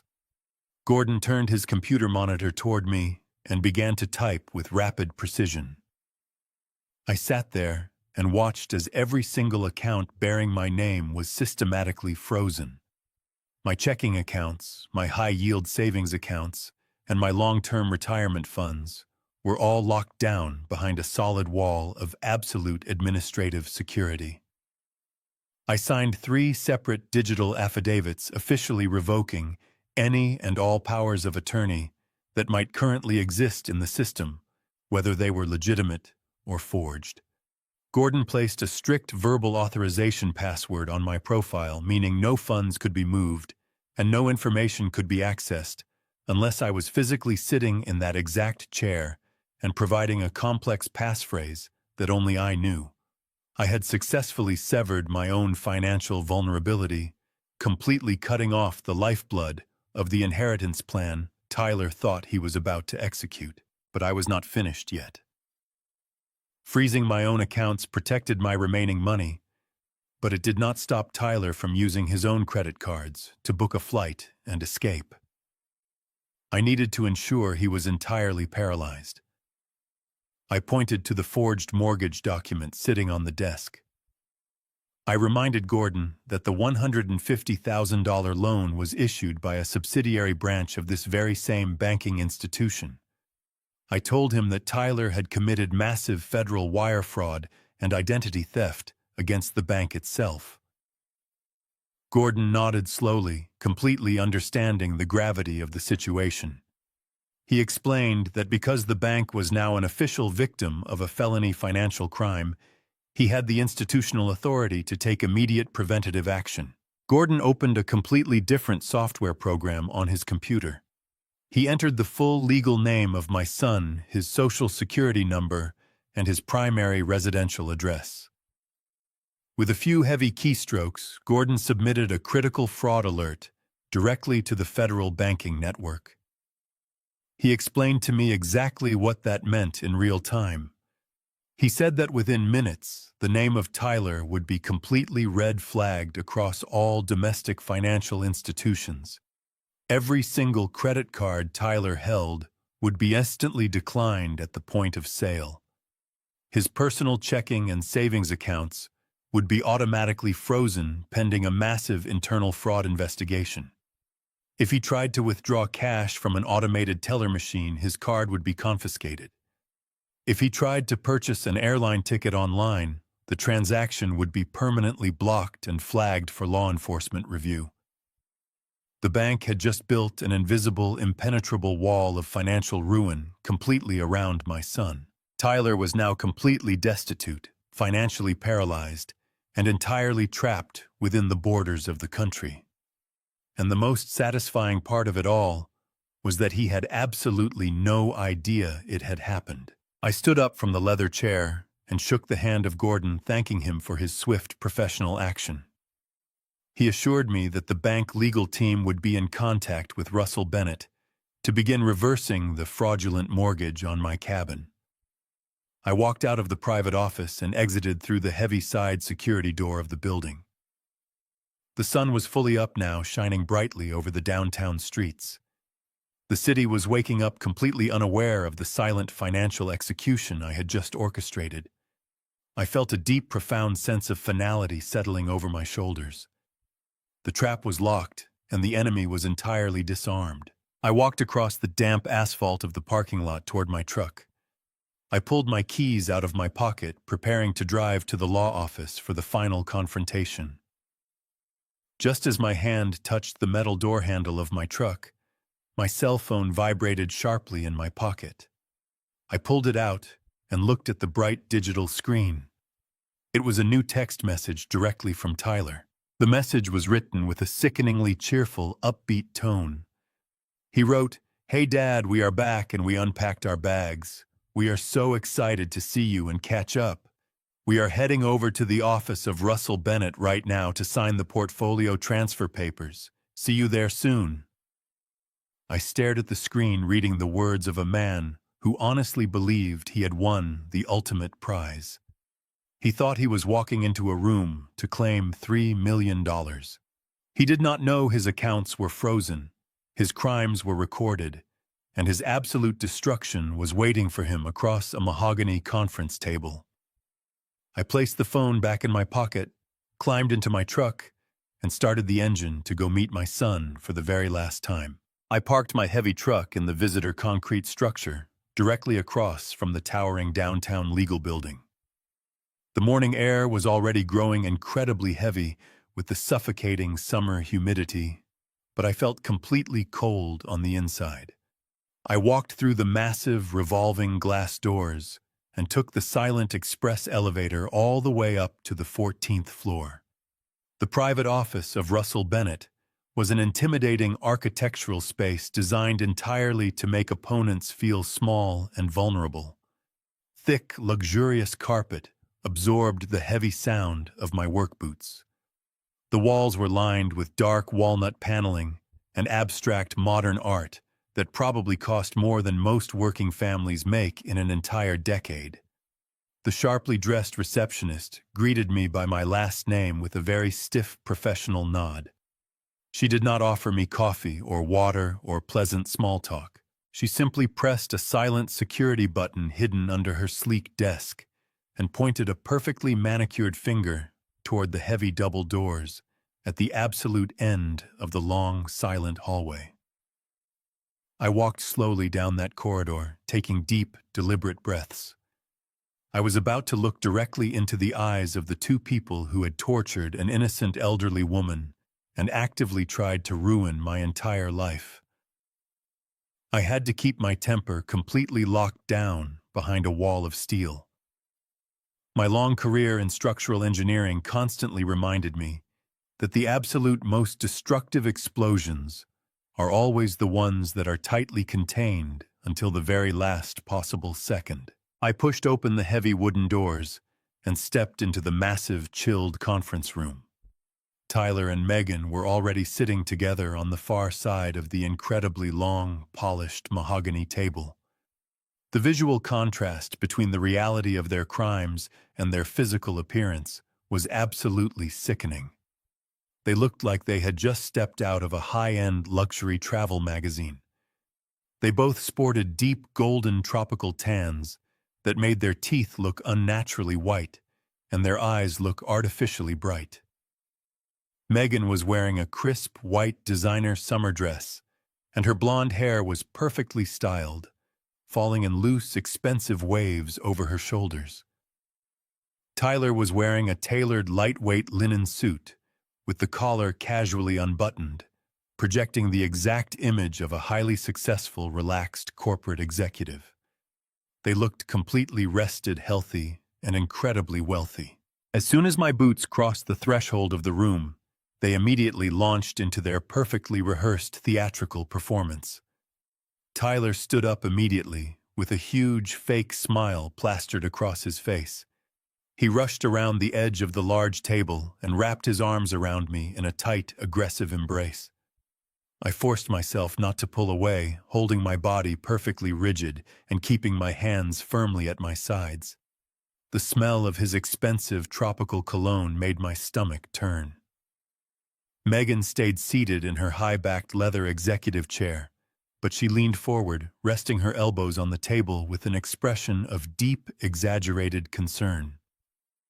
She asked me how my heart was doing and told me how terrified they both were when they received my text message yesterday.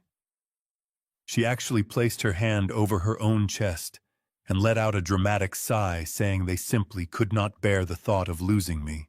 I pulled a heavy leather chair out and sat down directly across the mahogany expanse from them. I rested my forearms on the cool, polished wood of the conference table. I did not yell at them. I did not frown or show a single ounce of the absolute hatred boiling in my veins. I gave them exactly what their greedy minds expected to see. I smiled back at them. It was the tired, gentle smile of an aging father who was finally ready to surrender his heavy financial burdens. I told them my heart was holding steady for now, but the specialists had warned me that completely avoiding stress was the only possible way to ensure a long, peaceful retirement. Tyler nodded vigorously, agreeing enthusiastically with every single word I said. He leaned back in his chair and told me that transferring the commercial real estate portfolio today was the smartest financial decision I could possibly make. He promised me with absolute fake sincerity that he would personally handle all the stressful tenant issues, the complex property taxes, and the aggressive city code inspectors, so I could just relax at my lakeside cabin. He was so incredibly eager to get his hands on that $3 million that his right leg was practically vibrating under the table. I let him talk for a few undisturbed minutes, completely absorbing the sheer magnificent magnitude of his deception. Then I slowly and smoothly shifted the entire direction of the conversation. I told them they were very lucky to have such a beautiful, comfortable home to return to after their exhausting international flight. I mentioned casually that I had sent Blanca over to their property yesterday afternoon to do a massive deep cleaning of their entire house. I watched their faces very closely as I said the name of the housekeeper. I told them I paid Blanca extra cash out of my own pocket to make absolutely sure the downstairs hardwood floors were polished and the large kitchen was completely spotless. I said I wanted them to come home to a perfect, relaxing environment. Megan let out a small, sharp breath and thanked me, her voice sounding just a tiny bit tighter and higher pitched than it had a moment ago. She told me the house looked wonderful, and it was a very sweet, fatherly gesture. I kept my eyes locked directly on her face, refusing to blink. I casually leaned back in my leather chair and let out a long, slow sigh. I told them that it was a very good thing the downstairs central air conditioning was working so efficiently because the summer heat this past week had been absolutely brutal. I kept my voice incredibly soft and purely conversational. I explained that as a retired structural engineer, I always worried about modern residential construction during these intense seasonal heat waves. I told them that most ordinary people do not realize how quickly the internal temperature of a poorly ventilated structure can become completely deadly. I stared right into the dark eyes of my son and began to explain the basic, undeniable laws of thermodynamics. I said that heat naturally rises, completely bypassing the insulated living spaces below and pooling directly into the upper levels of a house. The energy in the conference room shifted so violently, it felt like all the oxygen had been instantly sucked out through the ceiling vents. I kept talking methodically, laying out the terrifying reality of the physical trap they had built. I told them that an uninsulated closed roof space can easily reach 130 degrees by mid-afternoon on a sunny day. I said that any living creature unfortunate enough to be trapped up there would suffer from severe critical dehydration within a matter of hours. I described in graphic clinical detail how the absolute lack of air circulation would make it impossible to breathe, and how the sheer psychological panic of being locked in the sweltering dark would rapidly accelerate the total physical collapse of the human body. I did not raise my voice a single decibel. I delivered the horrific information like a boring academic college lecture, but the specific words hit them like brutal physical blows to the stomach. The vibrant tropical tan completely vanished from the face of Megan, leaving her skin looking like dirty gray ash. The muscles around her right eye began to twitch rapidly, a frantic, involuntary spasm that she could not hide or control. She swallowed hard, her throat visibly bobbing up and down, but she could not force a single word out of her dry mouth. Tyler was faring even worse beside her. He was staring at me with a look of absolute naked horror. He had gripped the heavy edge of the mahogany table so hard that his knuckles were stark white against the dark wood. They both knew exactly what I was doing to them. They realized in that agonizing, suffocating moment that my casual morning conversation was actually a highly precise surgical strike. They knew beyond a shadow of a doubt that I knew everything. The crushing, paralyzing weight of their own guilt was pinning them right to their expensive leather chairs, but the sheer gravitational pull of the $3 million commercial portfolio was still blinding them to the ultimate legal danger waiting just outside the door. Tyler swallowed thickly, desperately trying to salvage his perfect financial plan. He forcefully broke eye contact with me and looked down at the empty space on the table where the transfer documents were supposed to be resting. He let go of the table edge with a shaking hand and reached into the inside breast pocket of his linen suit jacket. He pulled out an expensive, heavy silver pen and pushed it directly across the polished wood toward me. He forced his mouth into a rigid, terrifying smile that did not reach his panicked eyes. "Let us just get the portfolio transfer signed, Dad," he said, his voice cracking slightly under the immense psychological pressure. "Then we can take you out to a really nice lunch to celebrate everything. Megan Mother is joining us later." It was a bold, incredibly stupid lie, and it was the exact beautiful moment I knew I had completely destroyed him. I looked down at the heavy silver pen resting on the polished mahogany table. The metal caught the soft light of the expensive chandelier above us. My son was leaning forward, his breathing shallow and rapid, practically vibrating with the anticipation of securing $3 million. I did not reach for the pen. I did not even move my hands from my lap. I just sat there in the heavy leather chair and let the silence stretch out until it became incredibly uncomfortable. The fake smile on the face of Tyler began to waver at the edges. He blinked rapidly, clearly confused as to why I was not immediately signing the documents that would grant him the absolute financial power he so desperately craved. Megan shifted nervously in her seat, her manicured fingernails tapping a quiet, frantic rhythm against the armrest of her chair.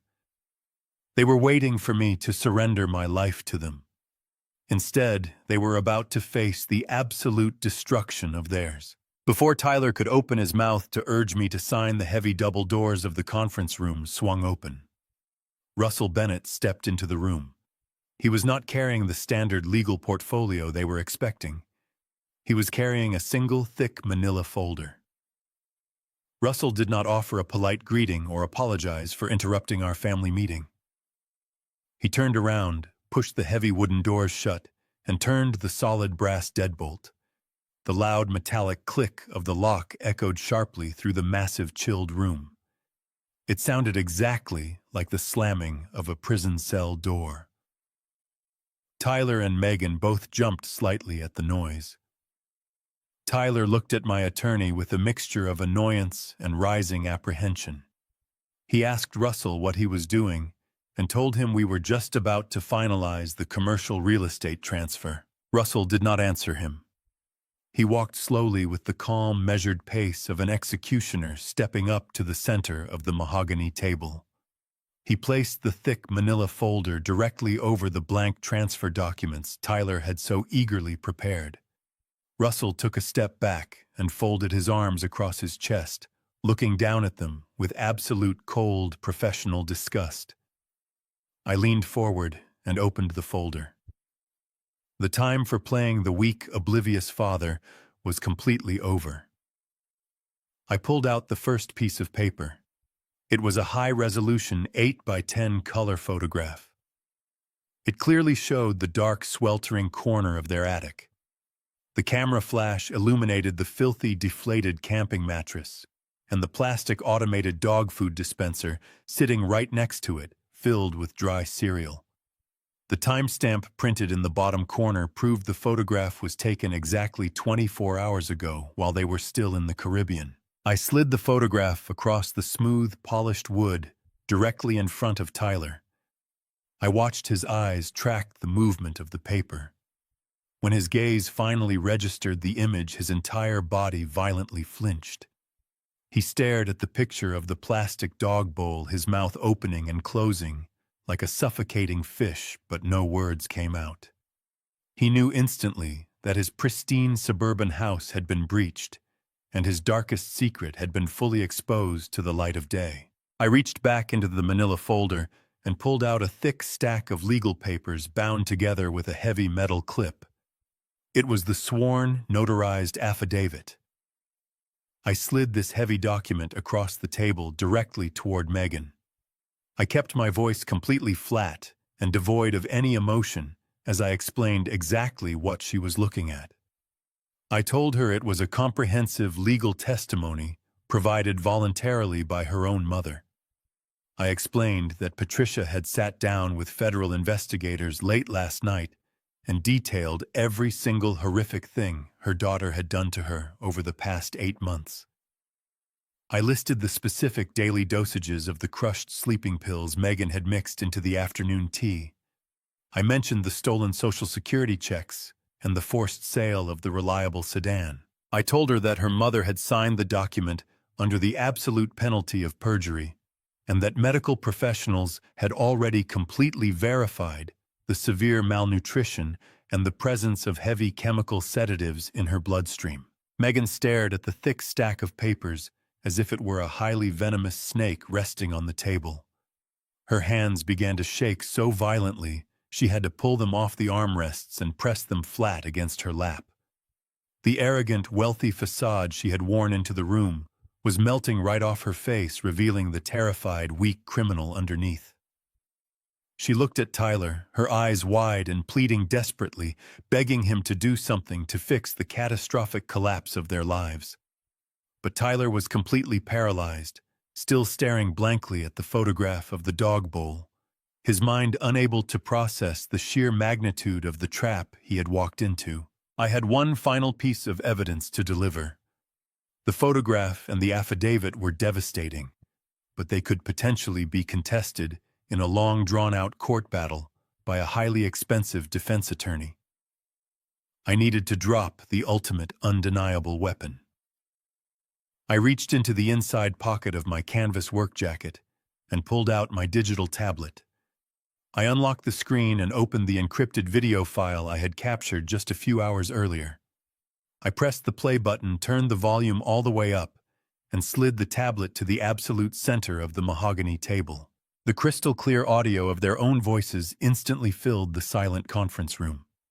The hidden camera footage showed the two of them pacing frantically around their spotless marble kitchen island.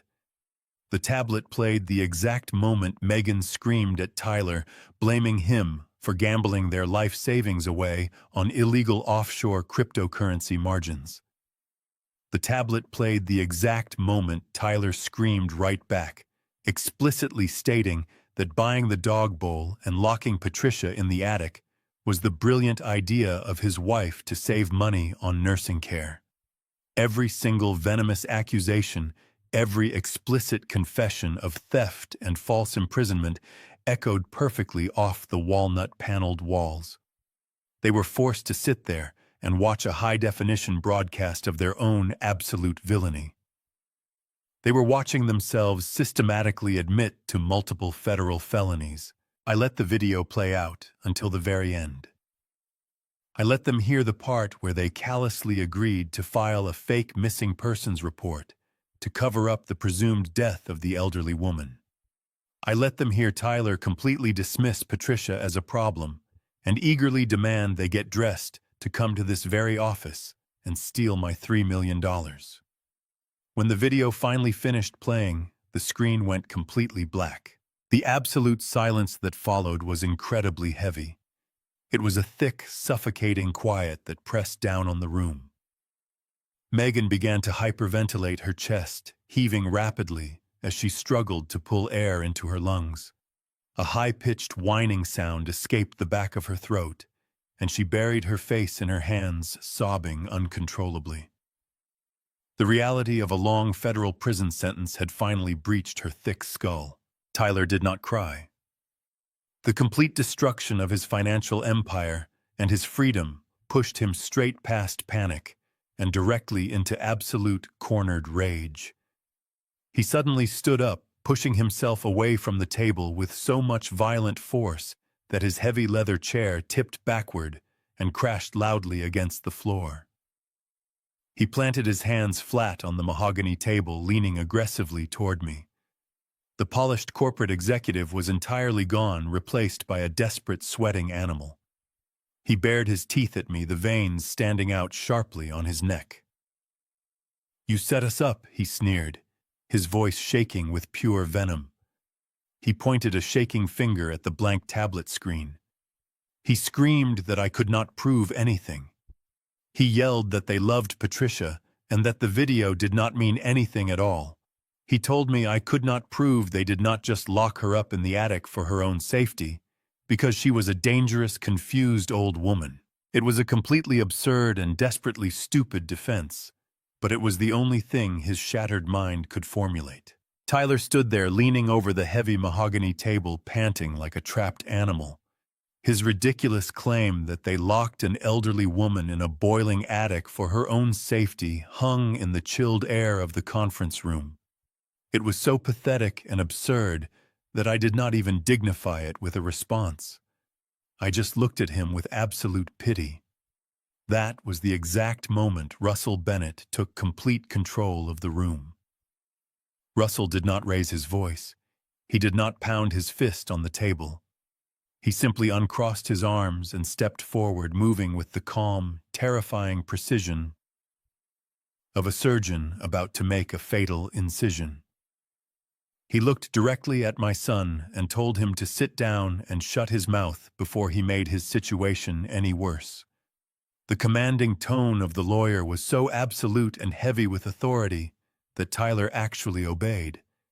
He collapsed slowly back into his leather chair, his eyes darting frantically around the room, looking for an exit that simply did not exist.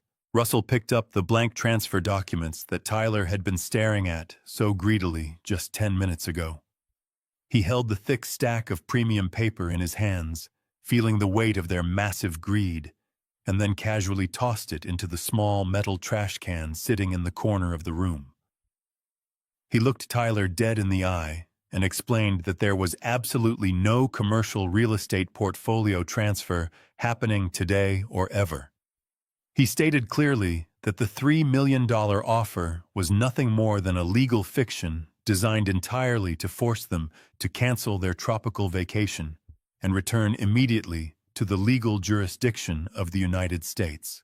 Russell explained that my actual commercial assets had already been securely locked inside an irrevocable blind trust months ago, making it completely impossible for Tyler to ever touch a single dime of that wealth, even if I had actually wanted to give it to him. I watched the physical reaction of my son as the realization hit him. The golden parachute he had bet his entire life and freedom on simply did not exist. The massive payday was a complete illusion.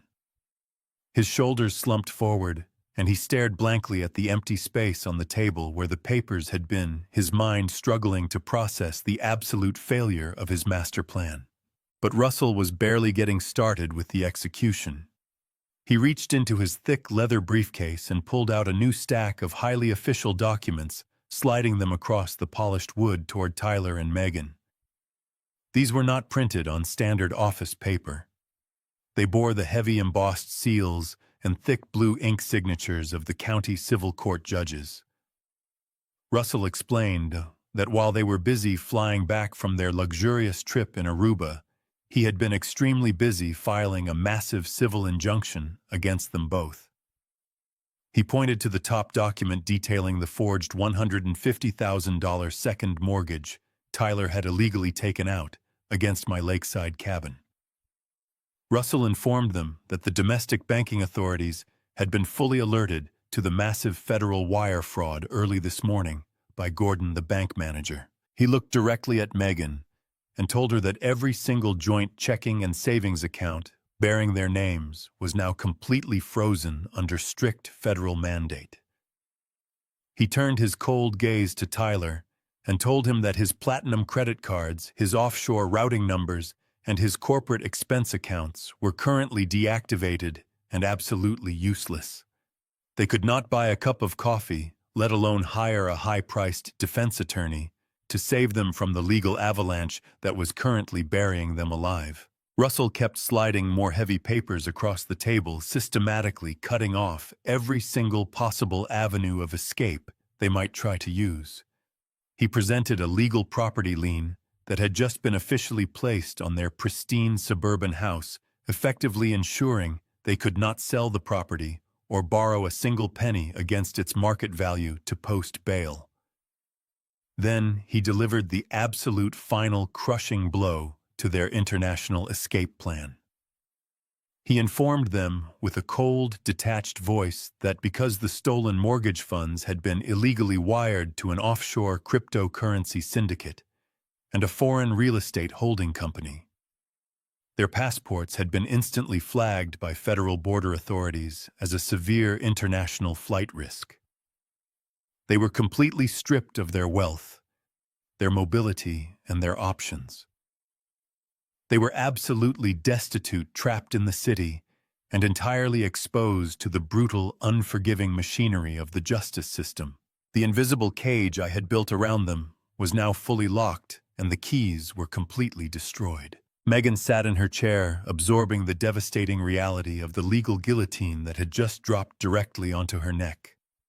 The luxury, the high social status, and the endless tropical vacations were all permanently gone. She was no longer a wealthy suburban socialite. She was now a completely broke, trapped woman, facing decades in a harsh federal penitentiary. The psychological break was instantaneous and absolutely breathtaking to witness. She did not reach out to hold the hand of her husband in a show of solidarity. She did not offer a united front against the overwhelming threat. Instead, she physically shoved her heavy leather executive chair away from Tyler, scraping the wooden legs loudly across the thick premium carpet. She stood up abruptly and pressed her back against the dark walnut-paneled wall, distancing herself from him as if he were carrying a highly contagious and deadly plague. She pointed a shaking, manicured finger at the man she had married and began to scream at the absolute top of her lungs. She demanded complete legal immunity from Russell, begging him to protect her. She yelled frantically that she had absolutely nothing to do with the forged mortgage documents or the stolen cabin equity. She shrieked that she was a helpless victim of severe emotional abuse and that Tyler had completely forced her to go along with his sick, twisted financial plans. She claimed she was terrified of his violent, unpredictable temper and insisted that she only put her own mother in the sweltering attic because Tyler repeatedly threatened to physically hurt her if she refused to obey his orders. It was an absolutely spectacular display of desperate, cowardly betrayal. She threw her husband completely under the bus without a single second of hesitation, desperately trying to save her own skin by offering him up as the sole mastermind of the entire operation. Tyler sat in his chair, staring at his wife in absolute stunned silence. The sheer speed and viciousness of her betrayal completely broke whatever tiny, fragile fragment of sanity he had left in his brain. He realized in that exact agonizing moment that he was entirely alone in the world, abandoned by the very woman he had committed these horrific crimes to please. Tyler slowly turned his head away from his screaming wife and looked down at the exact center of the mahogany table. His dark, dead eyes locked directly onto the digital tablet sitting quietly on the polished wood. He knew perfectly well that the high-definition video playing on that screen proved beyond any shadow of a doubt that Megan was lying right now. The video proved they were both equally complicit and entirely guilty of planning the abuse together. In his shattered, panicked mind, destroying that physical piece of technology was the only possible way to erase the concrete evidence and regain some tiny shred of control over his rapidly collapsing reality. If he could just smash the screen and destroy the memory drive, he thought he could silence the damning audio forever. He let out a guttural, animalistic roar that tore through his throat and lunged his entire body completely across the wide conference table. His heavy, expensive shoes left the carpet entirely as he dove toward the center, reaching his hands out desperately to smash the tablet into 1,000 pieces. His sudden, violent movement knocked over heavy glass water pitchers, sending cold water and shattered glass scattering everywhere across the scattered legal documents. I did not flinch or pull away from his aggressive attack. I did not even blink or attempt to move out of my heavy leather chair to stop him. I simply reached my right hand under the thick edge of the mahogany table and firmly pressed the small, silent security button that was hidden discreetly beneath the wood. Just as the trembling fingertips of Tyler brushed the cold metal edge of the digital tablet, the heavy wooden door to the adjoining office abruptly swung wide open. Tyler was suspended in mid-air, reaching desperately for the digital tablet, when the heavy mahogany door to the adjoining office slowly swung open. He froze completely, his forward momentum carrying him just enough to knock his chest hard against the polished edge of the conference table. Two tall men stepped into the chilled air of the room. They were not wearing traditional police uniforms, but their rigid posture and the heavy-duty leather belts holding their concealed weapons made their profession instantly obvious to everyone in the room. They were plainclothes detectives from the Major Crimes Division of the City Police Department. They walked into the conference room with the absolute calm authority of men who dealt with the absolute worst of humanity every single day. The lead detective, a broad-shouldered man with graying hair, held a small black audio receiver in his right hand. A thin coiled wire led up to a discreet earpiece tucked behind his ear. The small red indicator light on the receiver was blinking in perfect synchronization with the audio feed still playing softly from the tablet on the table. Tyler slowly lowered his shaking hands and pushed himself back from the table, his eyes darting wildly between the two detectives and the open door. He finally understood the true terrifying purpose of that adjacent room. The detectives had been sitting in that dark office for the entire duration of our meeting. They had listened to every single word through the live audio feed I had established, using a hidden microphone secured inside the breast pocket of my canvas jacket. They heard Tyler eagerly agree to accept a fraudulent $3 million portfolio transfer. They heard Megan casually complain about the summer heat, completely ignoring the torture she had inflicted. And most importantly, they heard the high-definition audio recording of their brutal confessions echoing clearly through the thin walls. The detectives did not need to gather a tactical team to investigate the suburban house or interview the neighbors to build a slow, circumstantial case. They had just been handed a perfectly wrapped gift of irrefutable criminal evidence. The lead detective reached into his back pocket and pulled out a pair of heavy, solid silver handcuffs. The sharp, metallic clinking sound cut through the heavy silence of the room like a perfectly sharpened knife. Tyler stared at the metal rings, his breath coming in short, rapid, shallow gasps. The polished, arrogant corporate executive was entirely gone. He was nothing but a cornered street criminal facing the absolute end of the road. The lead detective did not raise his voice or show any emotion. He spoke with a practiced, monotonous rhythm that made the situation feel even more terrifying and real. He looked directly at Tyler and Megan and began to recite their rights. He told them they had the right to remain silent and that absolutely anything they said could and would be used against them in a court of law. Every single word he spoke was a heavy iron nail being driven directly into their coffins. Tyler tried to open his mouth to speak, to offer some pathetic excuse or demand to call his own expensive defense lawyer, but the detective simply held up a hand and ordered him to remain completely silent. The second detective stepped forward and began to officially list the criminal charges pending against them. It was a staggering, completely devastating list that echoed through the quiet room. He announced the charge of felony elder abuse, detailing the severe physical neglect and the forced administration of heavy chemical sedatives. He listed felony unlawful restraint for trapping an elderly vulnerable woman in a locked, sweltering attic against her will. He moved on to the financial crimes, announcing multiple federal counts of wire fraud and forgery related to the stolen Social Security checks and the fraudulent second mortgage on my lakeside cabin. Each specific charge carried a mandatory minimum sentence of years in a harsh federal penitentiary. They were not just facing a brief, embarrassing stint in a local county jail. They were facing the complete, absolute loss of their freedom and their adult lives. The sheer, overwhelming weight of the federal charges finally shattered the last remaining pieces of sanity in the mind of Megan. Her legs completely gave out beneath her, as if her bones had turned to liquid. She collapsed heavily onto the thick, premium carpet, dropping directly to her knees in front of the massive mahogany table. The beautiful white designer summer dress she had worn to celebrate her newfound, massive wealth was now terribly wrinkled and bunching up around her ankles. She looked up at me, her face completely covered in dark, smeared streaks of ruined, expensive mascara and salty tears. She clasped her trembling hands together and began to beg me for mercy.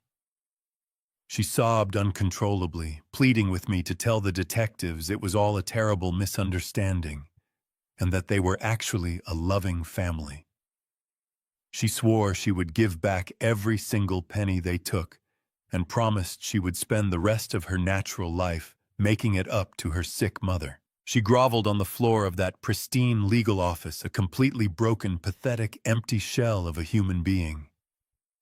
I looked down at her and felt absolutely nothing in my heart. There was no pity, no lingering sadness, and no regret for what I had done. I simply turned my head away and looked right past her, completely ignoring her desperate, pathetic cries for a salvation she absolutely did not deserve. While Megan groveled and wept on the floor, Tyler remained standing, his body entirely rigid and shaking with absolute pure hatred. He did not cry, and he did not drop to his knees to beg for mercy. He simply stared directly across the table at me, his dark eyes completely filled with toxic venom. He realized in that agonizing, suffocating moment that I had systematically destroyed his entire life with absolute cold precision. I had anticipated every single selfish move he would make. I had baited him, trapped him financially, paralyzed him, and delivered him directly to the federal authorities without ever breaking my calm, gentle, fatherly smile. He realized that the old retired man he thought was a foolish, easy target was actually the absolute architect of his total annihilation. The lead detective stepped slowly behind Tyler, grabbed his wrists with a firm, practiced grip, and pulled his arms securely behind his back. The heavy silver handcuffs clicked tightly into place, locking his hands together with a cold, unforgiving, metallic finality. Tyler strained against the heavy metal chains, holding his wrists together, his face twisting into a mask of absolute pure evil. He glared at me across the wide expanse of the mahogany table, his breathing heavy and ragged. "You are dead to me," he spat, his voice dripping with venom and childish, stubborn defiance. I did not flinch or look away from his angry stare. I looked him dead in the eye, feeling a profound sense of absolute closure wash over my tired soul. "You died to me the moment I broke that padlock," I replied, my voice completely calm, steady, and devoid of any parental warmth.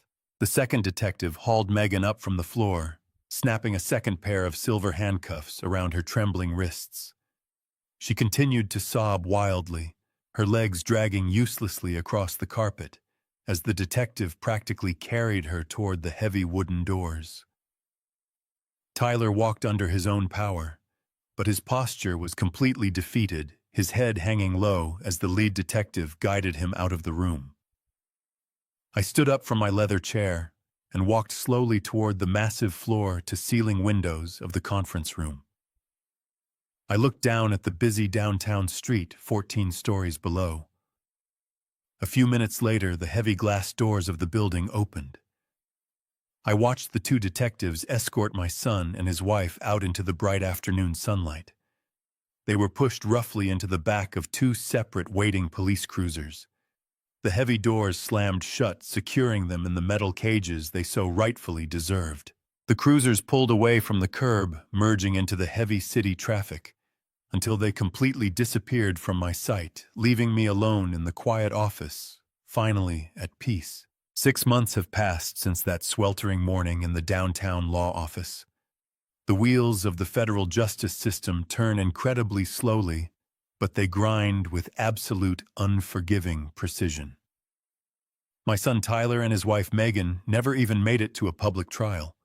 When their expensive court-appointed defense attorneys finally saw the massive mountain of irrefutable evidence we had compiled, they immediately advised them to surrender. The high-definition video of their kitchen confession and the sworn medical affidavits were simply too devastating to fight in front of a jury. Tyler eventually took a harsh federal plea deal, accepting a mandatory sentence of 8 full years in a maximum security penitentiary. Megan desperately tried to negotiate a lighter sentence by continuing to blame her husband for everything. But the federal judge saw right through her cowardly lies and refused to show any leniency. She received a strict sentence of 6 years in a federal correctional facility for women. They were both completely stripped of their expensive, tailored clothes and forced to wear standard-issued prison uniforms entirely separated from the luxurious world they had sacrificed their souls to achieve. The financial destruction I had orchestrated alongside Russell Bennett was even more absolute than the prison sentences. The federal banking authorities completely dismantled the fraudulent second mortgage on my lakeside cabin, clearing my name and restoring my hard-earned equity in full. The pristine suburban house that Tyler and Megan had prized so highly was immediately seized by the government. It was sold at a public bank auction to cover the massive court-ordered restitution and the heavy federal fines they had incurred. Every single piece of their expensive designer furniture, the luxury cars they leased, and the offshore timeshare they had purchased with stolen money were entirely liquidated. The massive wealth they had tortured an elderly woman to acquire vanished into thin air, leaving them with absolutely nothing but the cold, concrete walls of their respective jail cells. I made sure to attend their final sentencing hearing, sitting quietly in the back row of the courtroom, just to watch the heavy wooden doors close behind them forever.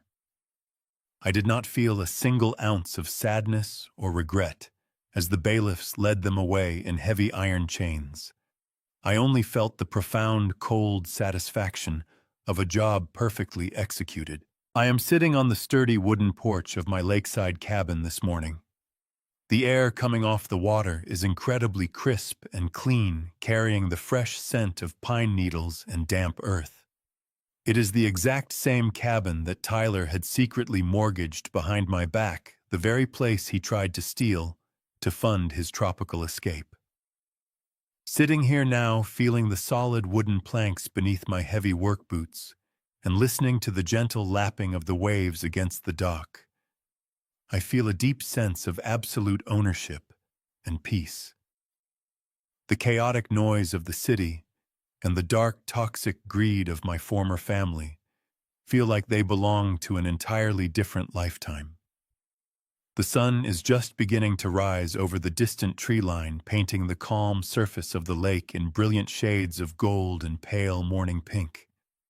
It is a beautiful, quiet morning, completely devoid of the suffocating heat and the dark, terrifying secrets that once defined our daily lives. The heavy wooden front door of the cabin opens with a soft, familiar creak. I do not even need to turn my head to know who is stepping out onto the porch. Patricia walks slowly toward the wooden railing, carrying 2 large ceramic mugs of steaming hot black coffee. The transformation she has undergone over the past 6 months is nothing short of an absolute medical miracle. The frail, starving woman I carried out of that boiling attic is completely gone. She has gained a healthy amount of weight, filling out her hollow cheeks and restoring the natural warm color to her skin. Her eyes are no longer clouded with heavy chemical sedatives or the vacant, paralyzing stare of a broken prisoner. They are bright, clear, and completely focused. She walks with a steady, confident posture, entirely free from the violent shivering and the protective cowering that used to dominate her every single movement. The deep, primal terror that her own daughter had ruthlessly beaten into her soul has been completely washed away by time, safety, and genuine human care. She hands me one of the warm ceramic mugs and sits down in the heavy wooden rocking chair right next to mine. She does not flinch when I reach out to take the coffee, and she does not lower her eyes in submission. She simply smiles a quiet, genuine smile that reaches all the way to the corners of her eyes. She is wearing a thick, comfortable wool sweater against the crisp morning chill, a stark, beautiful contrast to the soiled, thin cotton nightgown she wore in her sweltering prison.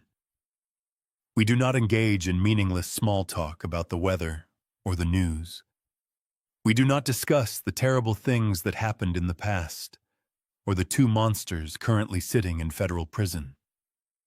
We simply sit together in the peaceful morning silence, allowing the healing quiet of the lake to wash over us. The simple, profound dignity of being able to drink a hot cup of coffee on a beautiful wooden porch is a luxury neither of us takes for granted anymore. I look over at Patricia, watching the morning sun illuminate her silver hair. We are not romantically involved, and we never will be. The bond we share is something entirely different and infinitely more powerful than mere romance.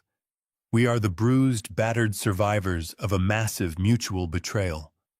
We were both targeted, manipulated, and nearly destroyed by the exact same toxic greed that infected our children.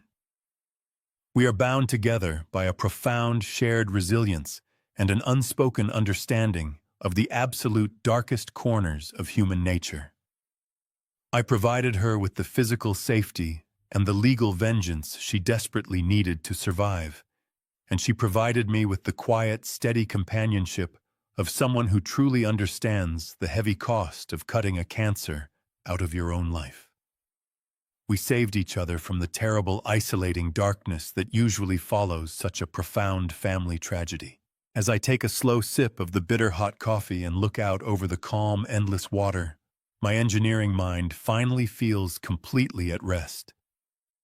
I have spent my entire adult life building strong physical structures, but I now realize that the absolute strongest foundations are never built with concrete or steel. They are built with unwavering mutual respect, genuine loyalty, and an absolute refusal to let evil dictate the terms of your existence. I used to believe that blood was the strongest tie that could ever bind 2 people together. I was completely wrong about that. Blood did not make Patricia and me a family. Surviving the ruthless monsters we raised and choosing to rebuild our lives with dignity made us a family. The painful, diseased branches of our family tree have been permanently severed and thrown into the fire. The foundation has been completely reinforced, and the toxic rot has been entirely eradicated. The silent adjustment is finally complete, and the natural order of my world is permanently restored. The most profound lesson to take away from this story is that true family is never defined by shared DNA or societal expectations, but by mutual respect, genuine loyalty, and unconditional care. When the people we raise or welcome into our homes mistake our quiet kindness for weakness, we must remember that setting firm boundaries is not an act of cruelty, but an act of necessary self-preservation. Surviving toxic family members teaches us that blood does not obligate us to endure abuse. Sometimes our most peaceful life begins the exact moment we stop protecting the monsters we love and start protecting ourselves. If this story resonated with you, and you believe in taking your power back from toxic family members, please hit the like button, subscribe to the channel, and share your own survival stories in the comments below.